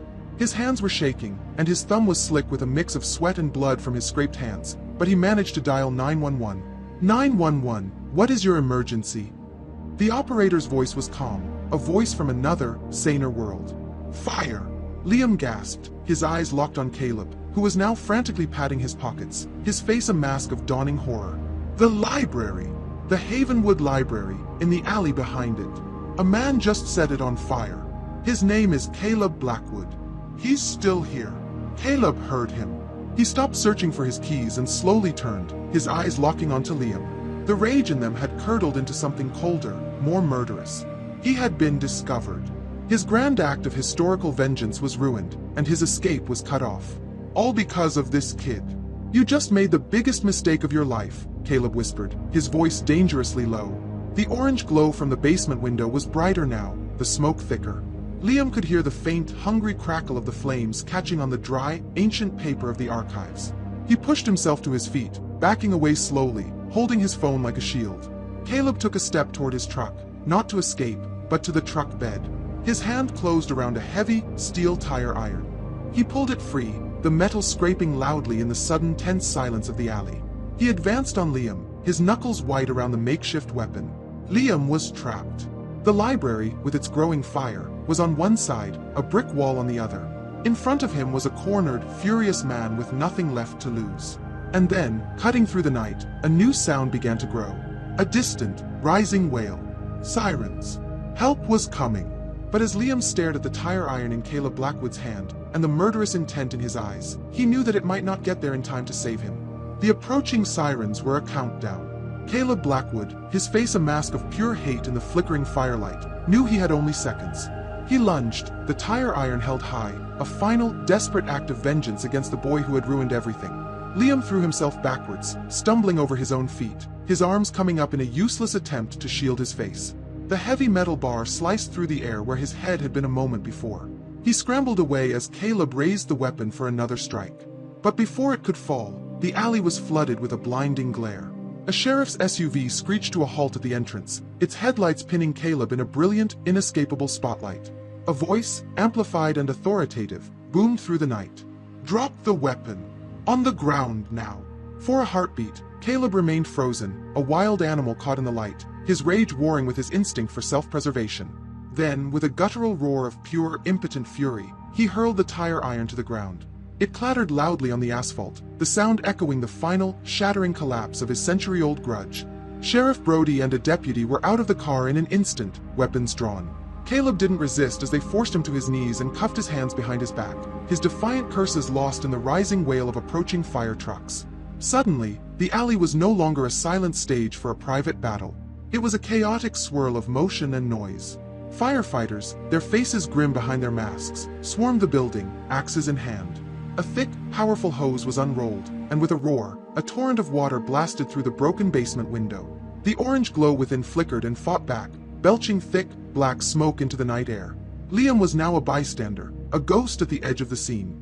He leaned against the cold brick wall, his body trembling with the aftershock of adrenaline, and watched the professionals take over. He had done his part. He had delivered the message. Now the real world had arrived, and it was loud, efficient, and overwhelming. Peterson. Sheriff Brody's voice cut through his daze. The sheriff was standing in front of him, his face unreadable, but his eyes held a look of profound, weary disbelief. You want to tell me what in the Sam Hill is going on? Liam's mind scrambled for the lie he knew he would need. I couldn't sleep, he began, his voice hoarse. I was just driving. I saw his truck parked here, and I recognized it. I remembered what the librarian, Mrs. Vance, had said about him making threats. I got a bad feeling, so I came to look, and I saw the fire start. I called you. Brody stared at him, his gaze unwavering. You were just driving around at 12:30 in the morning, and you just happened to drive down this specific alley. The same night Caleb Blackwood decides to burn the place down. You understand how that sounds, right? I know it sounds crazy, Liam said, his own words tasting like ash. But it's the truth. You have a real talent for stumbling into crazy, son, the sheriff said, his voice low. First Arthur Miller, Now this. Most people go their whole lives in this town without this much excitement. He sighed and pointed a thumb toward a paramedic who was approaching them. Get checked out. Then I need you to come down to the station and give a full, formal statement. We'll talk more there. As the paramedic checked his scrapes and bruises, he saw them. More and more people were gathering at the ends of the alley, drawn by the sirens and the smoke. He saw Elara Vance, her face a pale mask of horror as she watched the assault on her library. Her eyes met Liam's across the chaotic scene, and in them he saw not suspicion, but a flicker of grim, sorrowful understanding. Then, he saw Chloe. She pushed her way to the front of the small crowd, her face frantic with worry. When she saw him, bruised, filthy, talking to the sheriff, she gasped, her hands flying to her mouth. She started toward him, but a deputy held her back behind the police tape. Their eyes locked, and he saw the terror she felt for him, and the terrible chasm of his secret that lay between them. He couldn't explain. He couldn't comfort her. He could only give a small, inadequate shake of his head. The fire was being contained. The immediate danger to his life was over. Caleb was in the back of a police car. But as Liam stood there, surrounded by the flashing lights and the concerned faces of his community, he felt more trapped than when Caleb had been advancing on him with a tire iron. The well had saved the library by forcing him to act. But in doing so, it had dragged him out of the shadows and into the harsh, unforgiving spotlight of the real world. He was no longer a secret listener.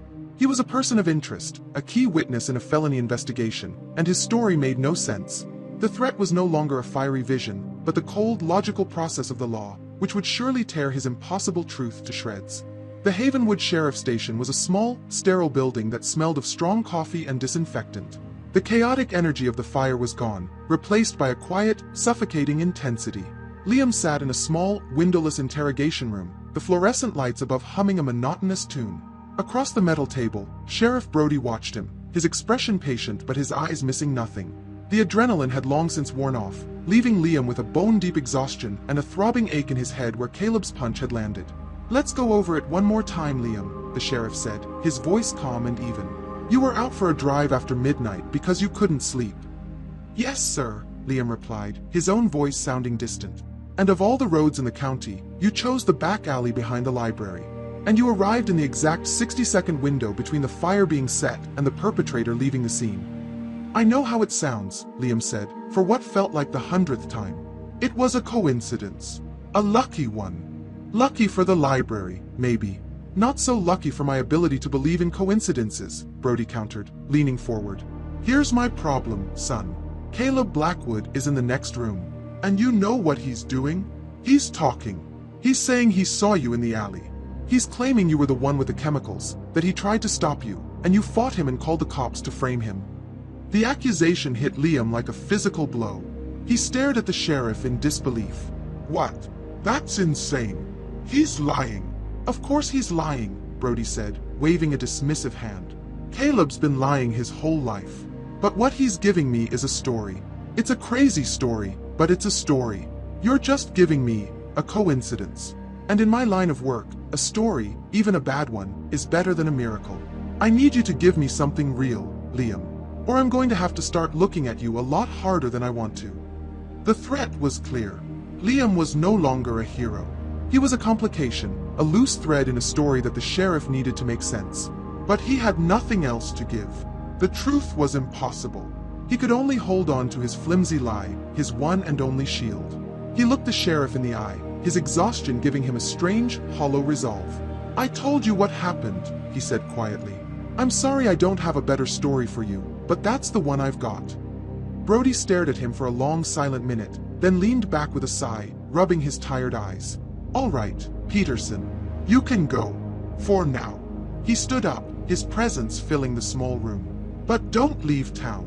This investigation is far from over. And I'm telling you, a secret like whatever you're hiding doesn't stay buried for long in a place like this." Walking out of the station into the pre-dawn gray felt like surfacing from underwater. His parents were waiting for him, their faces etched with a terror he had never seen before. The car ride home was a blur of frantic questions and his own mumbled, inadequate reassurances. He collapsed into his bed as the sun came up, but sleep offered no escape, only fractured nightmares of fire and flashing lights. Later that afternoon, he met Chloe in the park. The moment she saw his bruised cheek and the exhaustion in his eyes, she wrapped her arms around him. "Are you okay?" she whispered.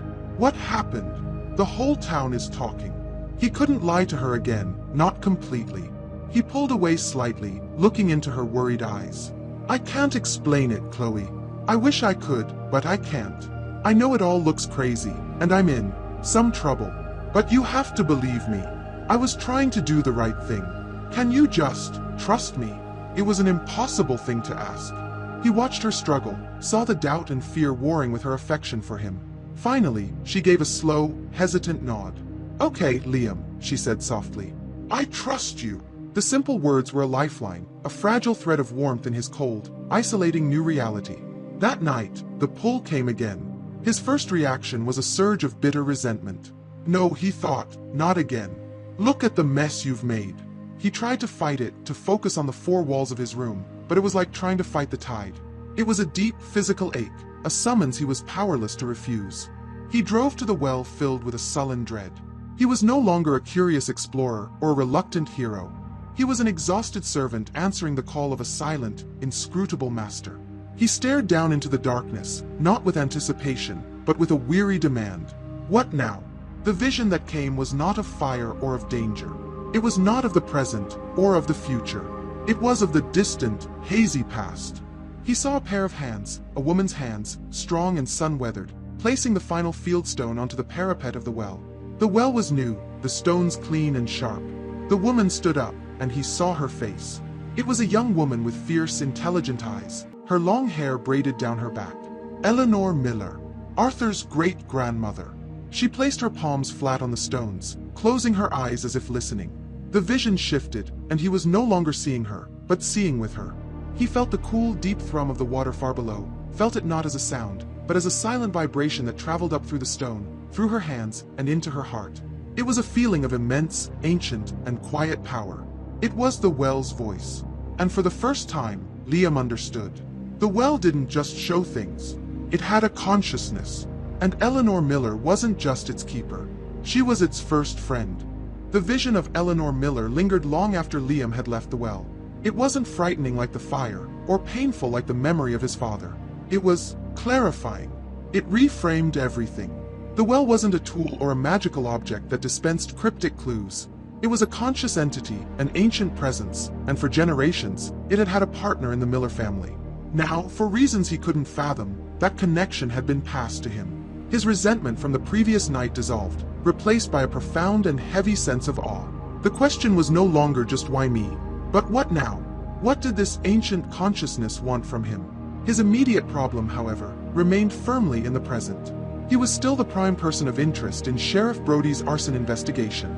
He realized that hiding his secret and navigating the investigation were two sides of the same coin. To protect himself, he needed to understand the well. And to understand the well, he needed help. The front of the library was cordoned off with yellow police tape, a grim yellow scar across the face of the town. The smell of wet smoke still hung in the air. Liam found Alara Vance in the community hall next door, where a small army of volunteers was helping her triage books that had been salvaged from the archives. The pages of many were swollen and stained, the ink bleeding into watercolor blurs. Ilara's face was tired but resolute, her hands smudged with soot. Liam, she said, her voice quiet but carrying over the rustle of paper. She led him to a quiet corner. He took a breath, deciding to risk a partial truth. Mrs. Vance, he began, when I visited Arthur Miller, he said something strange. He said his great-grandmother, Eleanor, told him to listen to the water. He said the well has found someone new to talk to. Ilara's hands stilled. She looked at him, her gaze intense. And have you been listening, Liam?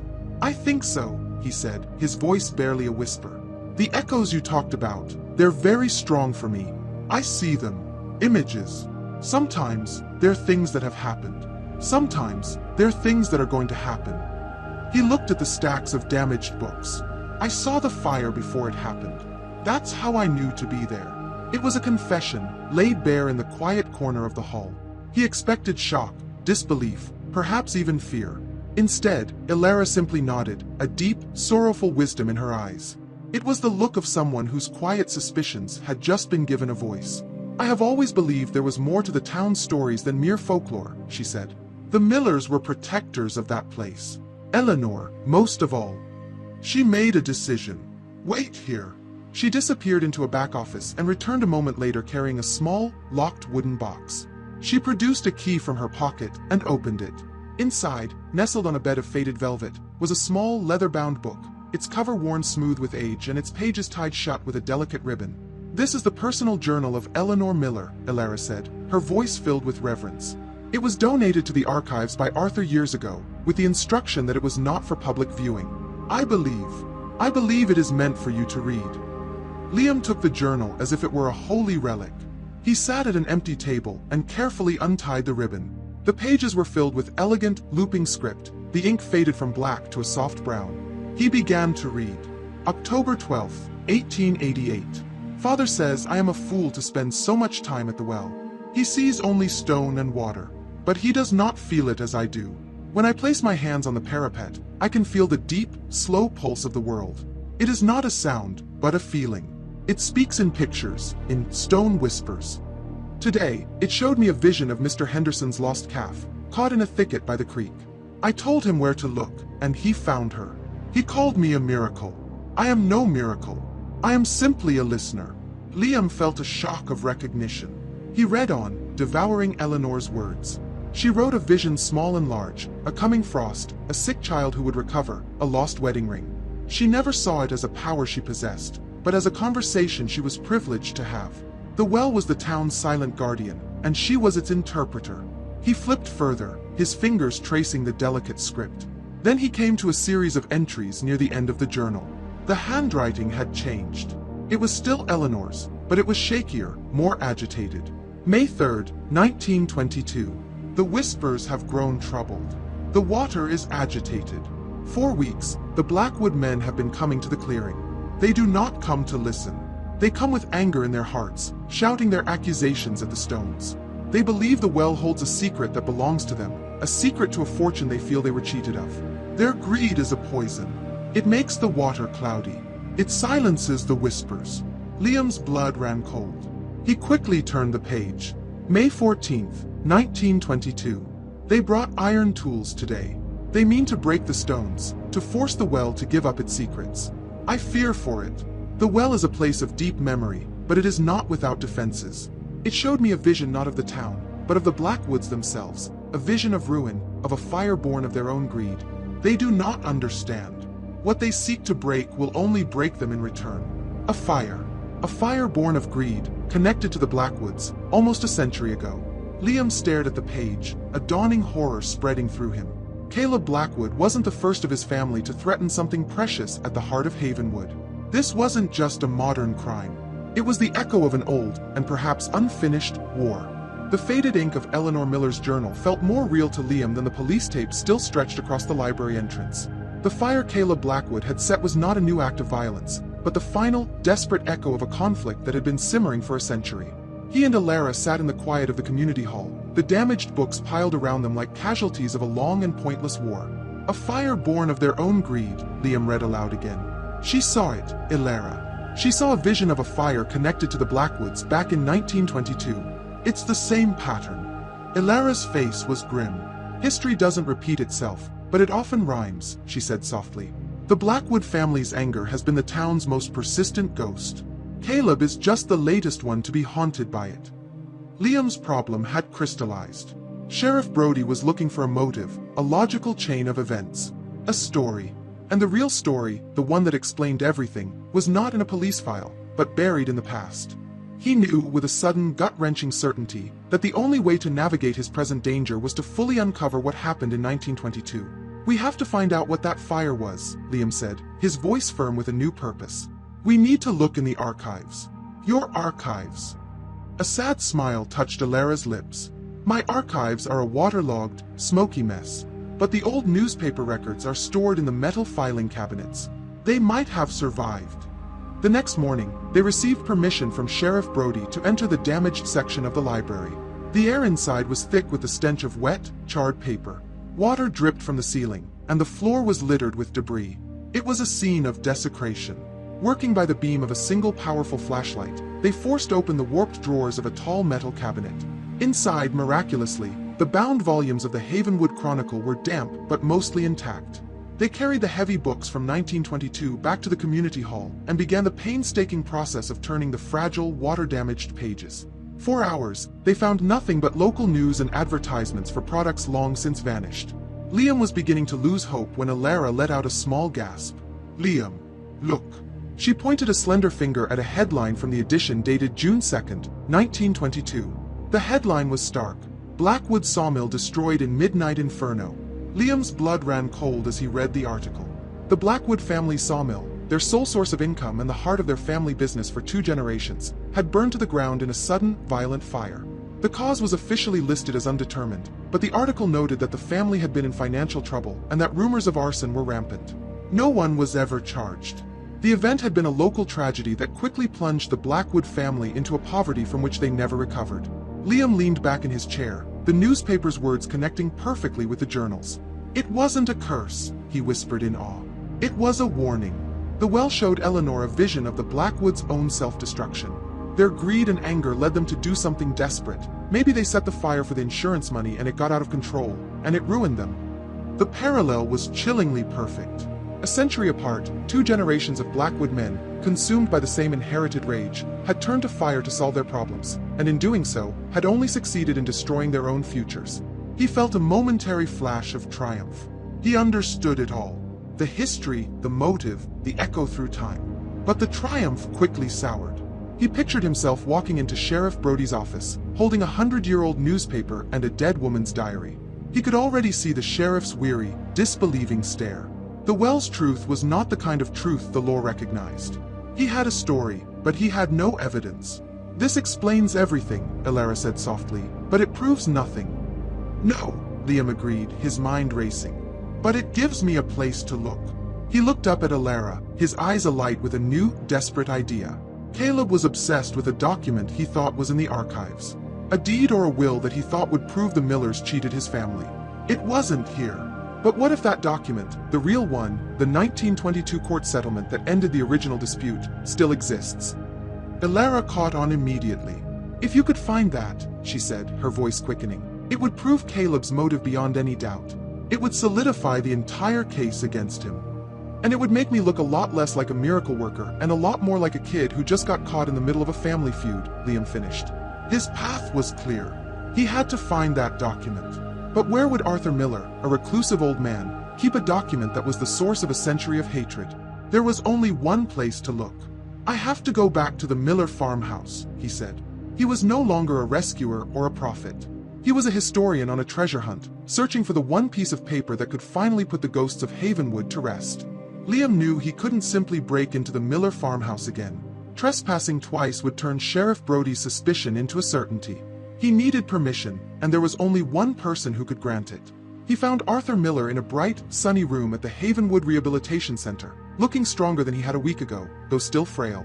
"Mr. Miller," Liam began, approaching the chair where the old man sat staring out the window. Arthur turned his head, his pale blue eyes fixing on Liam. "Peterson, they tell me I owe you my life." His voice was gruff, devoid of sentiment. "I'm just glad you're okay," Liam said honestly. "I'm here to ask for a favor. A strange one." He explained his idea carefully, editing out the supernatural elements. He told Arthur about his conversations with Alara, about the fire, and about their theory that Caleb Blackwood's motive was tied to an old family document. "We think the original 1922 court settlement might be in your house somewhere. If we could find it, it would give the sheriff a solid motive for what Caleb did. It would help put him away for good." Arthur listened, his expression grim. The mention of the Blackwood name was like a cloud passing over the sun. For a long moment, he was silent, and Liam was sure he would refuse. "My family's things, they're private," the old man said finally. He looked at Liam, his gaze sharp and appraising. "But my family also paid its debts, and I owe you one." He reached into the drawer of his bedside table and pulled out a single old-fashioned brass key on a loop of string. "This is the key to the back door. Don't break any more windows." He pressed the key into Liam's palm, his grip surprisingly firm. "Find what you need to bury those ghosts for good." Armed with the key and a legitimate purpose, Liam returned to the farmhouse. The silence inside was different this time. It wasn't the menacing quiet of an emergency, but the deep, patient silence of history. He wasn't an intruder, he was an invited guest, a temporary custodian of the Miller family's memories. The task, however, was overwhelming. Generations of life were packed into the dusty rooms. He started in the study, a small room lined with books and stacks of paper. He opened the drawers of a large roll-top desk, sifting through old receipts, dried-up inkwells, and letters whose cursive was too faded to read. An hour passed, then two. The sheer volume of the past was suffocating. He realized he couldn't do this alone. He pulled out his phone and hesitated for only a second before calling Chloe. "I need help," he said, skipping any preamble. "And I can't really explain why. I'm at the Miller farmhouse. I have permission," he added quickly. "I'm looking for a very old document for Elara and the investigation. The place is a mess. I could really use another pair of eyes." There was a pause on the other end of the line, and he held his breath, expecting a dozen questions he couldn't answer. "I'll be there in 15 minutes, she said. Her arrival was like opening a window in a stuffy room. She brought a bag with bottles of water and sandwiches, and her calm, practical energy instantly cut through the gloom. She didn't ask about the well or the fire. She simply accepted the task at hand. "Okay," she said, looking around. "If you were a 100-year-old secret, where would you hide?" They worked as a team, their easy rapport from the coffee shop translating perfectly to the dusty silence of the house. They moved to the living room, carefully opening cedar chests filled with moth-eaten linens and photo albums whose subjects stared out with stern, unsmiling faces. It was Chloe who found the desk. Tucked away in a corner, it was smaller and more elegant than the one in the study. A lady's writing desk. Eleanor's. "There's nothing in the drawers," Chloe said, after a careful search. "But this one feels strange." She ran her hand along the bottom of the top drawer. "The wood here is thicker. It feels hollow." Liam came over, and together they worked the drawer out of its frame. On the underside, almost invisible, was a tiny, sliding latch. Liam pushed it, and a thin, flat panel of wood, a false bottom, popped loose. Inside the shallow, hidden compartment lay a single, folded sheaf of papers, tied with the same kind of ribbon that had bound Eleanor's journal. With trembling fingers, Liam lifted it out. He carefully unfolded the brittle document. At the top, in official printed script, were the words, Havenwood County Court of Common Pleas, Final Decree, May 29, 1922. Below, in dense legal text, it outlined the court's final, binding decision, awarding the disputed Hemlock lands to the Miller family. It was the proof. But there was something else. Tucked inside the folded document was a small, separate piece of notepaper, attached with a rusted paperclip. The handwriting was elegant and familiar. It was a note from Eleanor. "The law has spoken, but their anger remains a hungry ghost. This paper is a shield, not a cure. I pray it is kept safe, not as a trophy of our victory, but as a defense against the storms I fear are yet to come." Liam and Chloe stood in the quiet, dusty room, the words of a woman dead for decades hanging in the air between them. They had found it. The shield. The tangible, real-world proof that could cut through a century of lies and resentment. Liam held the document in his hand, the key to the past and, he prayed, the key to his own future. His next step was clear. It was time to pay a visit to Sheriff Brody. The walk into the sheriff's station was the longest of Liam's life. With the century-old document in a protective plastic sleeve inside his jacket, he felt less like a suspect and more like an ambassador from another time. Chloe waited in the car, a silent, steady presence that gave him strength. He pushed through the glass doors and asked the deputy at the front desk to see Sheriff Brody, saying he had new evidence regarding the library fire. The sheriff met him not in the interrogation room, but in his own office. It was a small, cluttered space, smelling of coffee and paperwork, and it felt like neutral territory. Brody gestured for him to sit, his expression guarded. He was expecting another one of Liam's unbelievable stories. "You said you had evidence," Brody began, getting straight to the point. "This had better be good, Peterson." "I think it is," Liam said, his voice steady. "You wanted a story that made sense. I believe I have one." He began not with the well, but with the facts. He laid out the research he and Elara had done into the Blackwood-Miller feud, framing it as an attempt to understand Caleb's motive. He placed the photocopy of the 1922 newspaper article about the sawmill fire on the desk. "We found this in the town archives," he explained. "A fire destroyed the Blackwood family business a century ago, right after they lost a major land dispute to the Millers. It ruined them." Brody picked up the paper, his eyes scanning the old text. A flicker of interest showed on his face. This was context. This was history. "Then," Liam continued, his heart beginning to beat faster, "I spoke with Arthur Miller. With his permission, I went to his house to look for the original court document from that dispute. The one Caleb was obsessed with finding in the archives. He carefully pulled the plastic sleeve from his jacket and placed the original 1922 court decree on the desk. The brittle paper, with its official seals and faded signatures, seemed to command the room. "We found it. Hidden in a false bottom drawer in his great-grandmother's desk." Sheriff Brody stared at the document, his skepticism visibly melting away, replaced by the focused intensity of a veteran detective recognizing a key piece of a puzzle. He read it carefully, his lips pursed. This was it. The source of the rage. The concrete, indisputable motive that a prosecutor could build a case on. Finally, Liam placed the small, handwritten note from Eleanor on the desk beside the decree. "She left this with it," he said quietly. Brody read the note, his expression softening for a fraction of a second. He looked from the documents back to Liam, and for the first time, the suspicion in his eyes was gone, replaced by a deep, grudging respect. "Well, I'll be damned," the sheriff said, leaning back in his chair. "A 100-year-old ghost, still causing trouble." He looked at Liam. "You know, we've been trying to get Caleb to talk. All he does is rave about conspiracies and stolen legacies. This," he tapped the court document, "this gives us leverage. This proves his obsession wasn't just in his head. This makes our case against him ironclad." He stood up and extended a hand across the desk. Liam took it, surprised by the strength of the sheriff's grip. "You've done good work, Peterson. Real police work," Brody said. "As far as this department is concerned, your involvement in this case is resolved. You're a witness, not a person of interest. You're clear." The words washed over Liam in a wave of overwhelming relief. It was over. The weight that had been crushing him for weeks was finally lifted. As Liam turned to leave, the sheriff spoke one last time. "Off the record, son," he said, his voice thoughtful. "Your bad feelings, they're remarkably accurate. That stunt you pulled in the alley was reckless and stupid, but you saved our library and you caught a felon in the act. If you ever get tired of taking pictures of old barns, you might have a future in law enforcement." Liam just smiled, a genuine, tired smile. "I'll keep that in mind, Sheriff." He walked out of the station and into the bright afternoon sunlight, feeling lighter than he had in months. Chloe was waiting by the car, and when she saw the look on his face, she broke into a radiant grin. He didn't have to say a word. She ran to him, and he met her halfway, wrapping her in a hug that was filled with all the relief and gratitude he couldn't express. The crisis was over.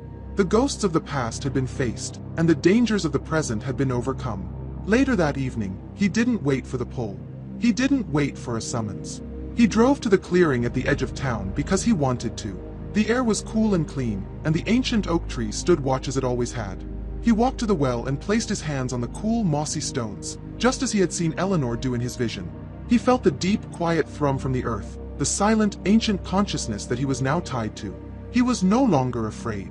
He was no longer resentful. He was a listener. He looked down into the familiar, waiting darkness, a silent partner in a mystery far older than himself, and he asked a simple, accepting question. "Okay, what's next?" The weeks following the library fire settled into a quiet rhythm that felt both new and deeply welcome. Caleb Blackwood was awaiting trial, the evidence against him irrefutable. Sheriff Brody gave Liam a respectful nod whenever he saw him in town, the suspicion in his eyes replaced by a kind of weary curiosity. Liam was no longer the town's prodigal son who had failed. He was, however uncomfortably, its hero. It was a title he wore like an ill-fitting coat, but the warmth it generated from his neighbors was undeniable. His connection with Chloe deepened, free from the immediate pressure of a looming disaster. They spent long afternoons walking along the parts of Miller's Creek that hadn't been touched by his recent adventures, their conversations easy and open. For the first time since coming home, Liam felt grounded, a part of the town's gentle, predictable current. The well, for its part, was silent. After his last visit, the one where he had willingly accepted his role, it had offered no new visions, no urgent summons. It was as if the ancient consciousness, having exerted itself to save the town's memory, was now in a period of quiet repose. The silence was a relief, allowing Liam to simply live, to breathe, and to process the profound changes that had reshaped his life. But as September began to bleed into its third week, a subtle wrongness crept into the edges of Havenwood's peaceful picture. A persistent dry spell had taken hold. The lush green lawns of his neighborhood began to fade to a thirsty yellow-brown. The cheerful gurgle of Miller's Creek, the town's very lifeblood, had quieted to a shallow, listless whisper. People in town began to talk, their brows furrowed with a particular worry of those whose lives are tied to the land. Liam felt it more keenly than others. It was more than just a lack of rain. He felt a deep, pervasive thirst in the air itself, a low-grade hum of distress that seemed to rise from the ground. He saw it in the ancient oak that guarded the well. Its mighty leaves, which should have been in their prime, were tinged with a brittle brown at their edges, as if autumn had come a month too early. The feeling grew from a quiet hum to a persistent ache, and with it, the familiar pull returned. It was not the violent summons from the night of the fire, but a deep, sorrowful call, a plea for attention. He drove to the clearing, a knot of apprehension tightening in his stomach. He approached the well and looked into its depths. The vision that came was not of people or of events. It was elemental, a dream of the deep earth. He saw a vast, dark underground cavern, through which a powerful river flowed, the aquifer, the source of all the town's water. But as he watched, the river began to shrink, the water level dropping rapidly, leaving behind wet, dark stone that quickly dried to a dusty gray. The vision shifted, and he was looking at a network of roots, the ancient, thirsty roots of the great oak, clawing deeper into the soil, finding only dust. He didn't hear a voice, but he felt a sensation, a deep, groaning sigh of a world in pain. He pulled back from the well, the feeling of profound thirst clinging to him. The well wasn't showing him a human crisis, it was showing him a planetary one, a sickness in the land itself. The drought wasn't just a lack of rain, something was actively draining the town's life away from beneath their feet. The next day at the grocery store, he found his answer. He overheard two local farmers talking in the produce aisle, their voices low and angry. "Another new well went active yesterday," one of them said, shaking his head. "Deeper than the last one. My own well is sputtering in the mornings. Never seen it this low, not even in the '08 drought." "It's that Clear Source company," the other replied, his voice laced with bitterness. "They buy the old Henderson plot, promise local jobs, and the first thing they do is start sucking the aquifer dry for that fancy bottled water of theirs. By the time the town council figures out what's happening, there won't be enough water left to fill a bathtub." Clear Source Incorporated. A bottling plant. The pieces clicked into place with horrifying clarity. A massive, faceless corporation had set up shop just upstream and was drawing water at an industrial, unsustainable rate, bleeding the ancient aquifer that fed the creek, the farms, the town, and the well. Liam walked out of the store, the afternoon sun feeling harsh and predatory. He looked at his quiet, peaceful town, and for the first time, he saw it as a patient with a secret, terminal illness. The well had shown him the sickness. It had sounded the alarm. But this new enemy wasn't a man with a grudge he could confront. It was a corporation with lawyers, permits, and a relentless thirst for profit. How could he fight that? What good were cryptic visions against a legal contract? He had accepted his role as the well's listener, but this new message had given him a problem that felt bigger, more powerful, and more impossible than any fire. The victory over Caleb Blackwood was a solved problem, a closed chapter. The new threat from Clear Source Incorporated felt like an unsolvable equation. A vision of a dying aquifer was not evidence. The murmurings of worried farmers were not proof. Liam was armed with an impossible truth, and for the first time since accepting his role, he felt utterly powerless. His first and only instinct was to seek out facts. He went to Alara, finding her overseeing the slow, painstaking restoration of the archives. He didn't speak of visions, but of the very real concerns of the farmers and the visible shrinking of Miller's Creek. "They're a corporation with a team of lawyers," Liam said, his frustration palpable. "There has to be a chink in their armor.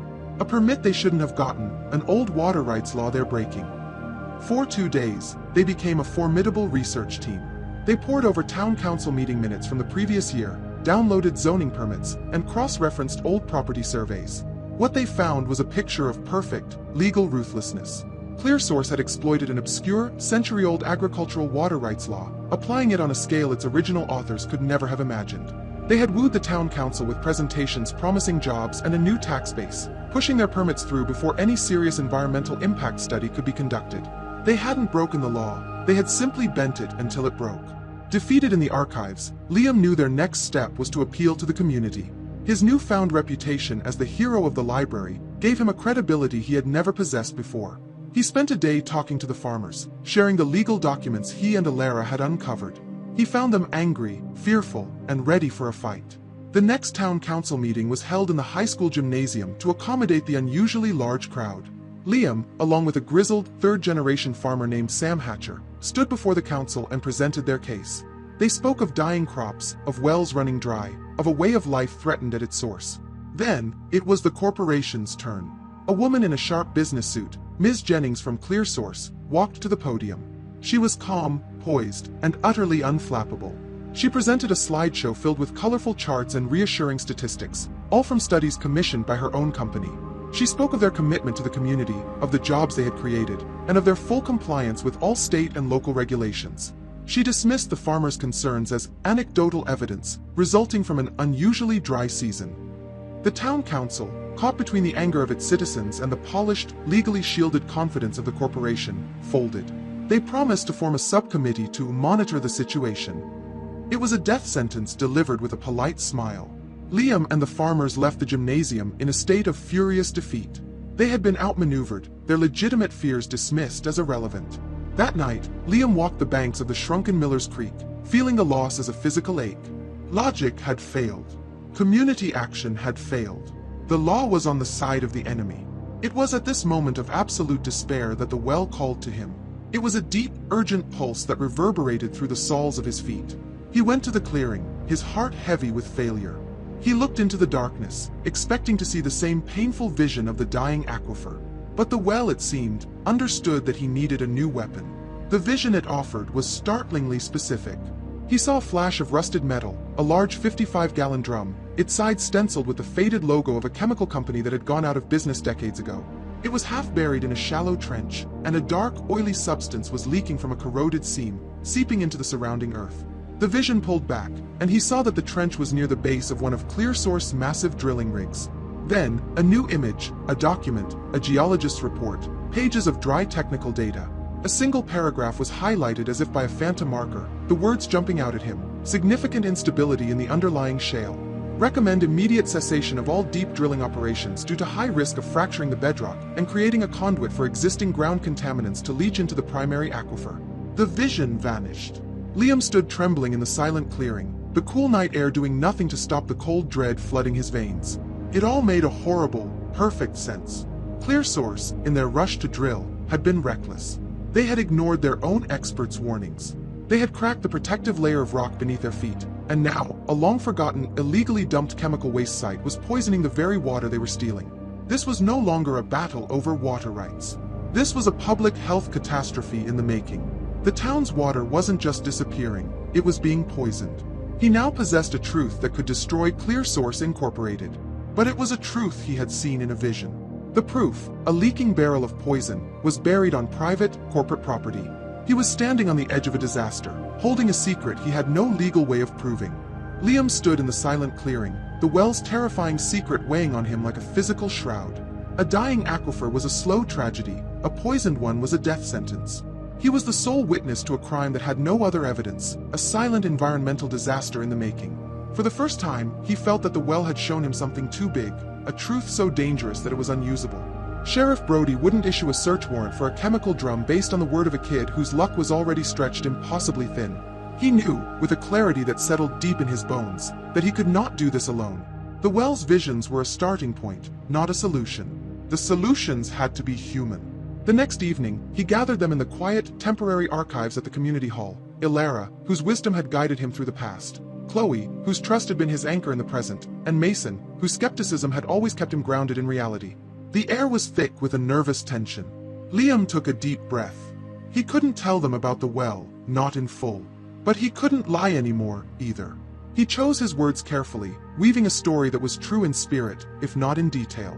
I have a source, he began, looking at each of them in turn.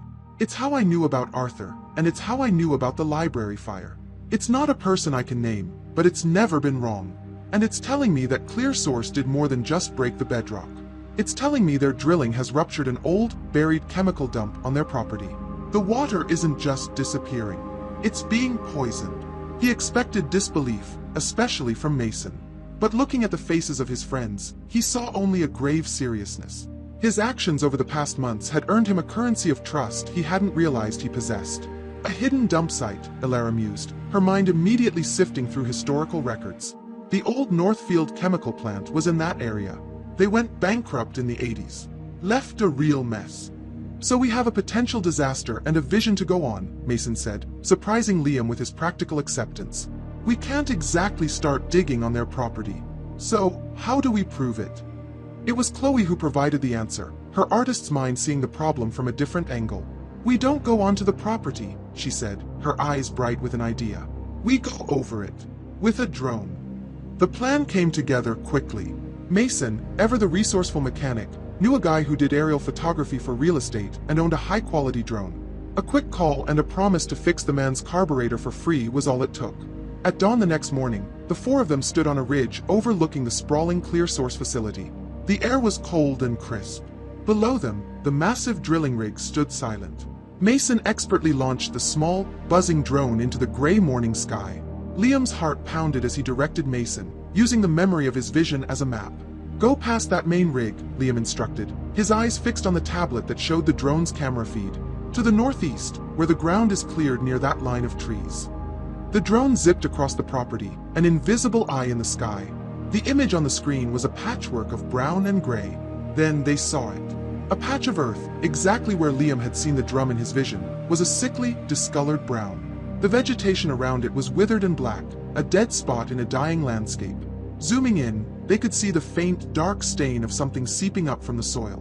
More than that, they could see fresh tire tracks and piled earth, the signs of a clumsy recent attempt to cover it up.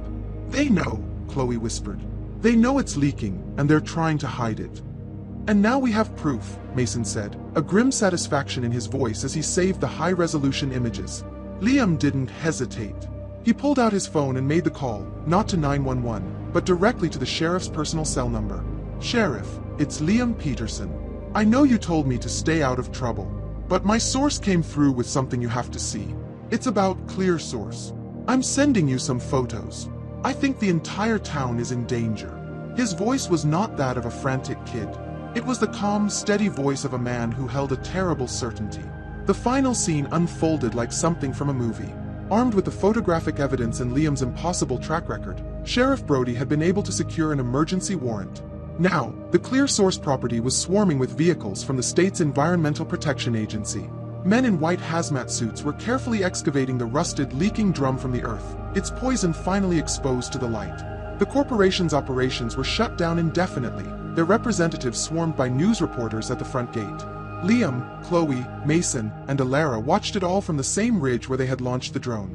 They were a team. They had taken a whisper from the well and turned it into a truth so loud it could not be ignored. Liam looked at his friends, their faces illuminated by the flashing lights below. He looked out at his town, a town he had once been so desperate to escape, and felt a profound sense of belonging.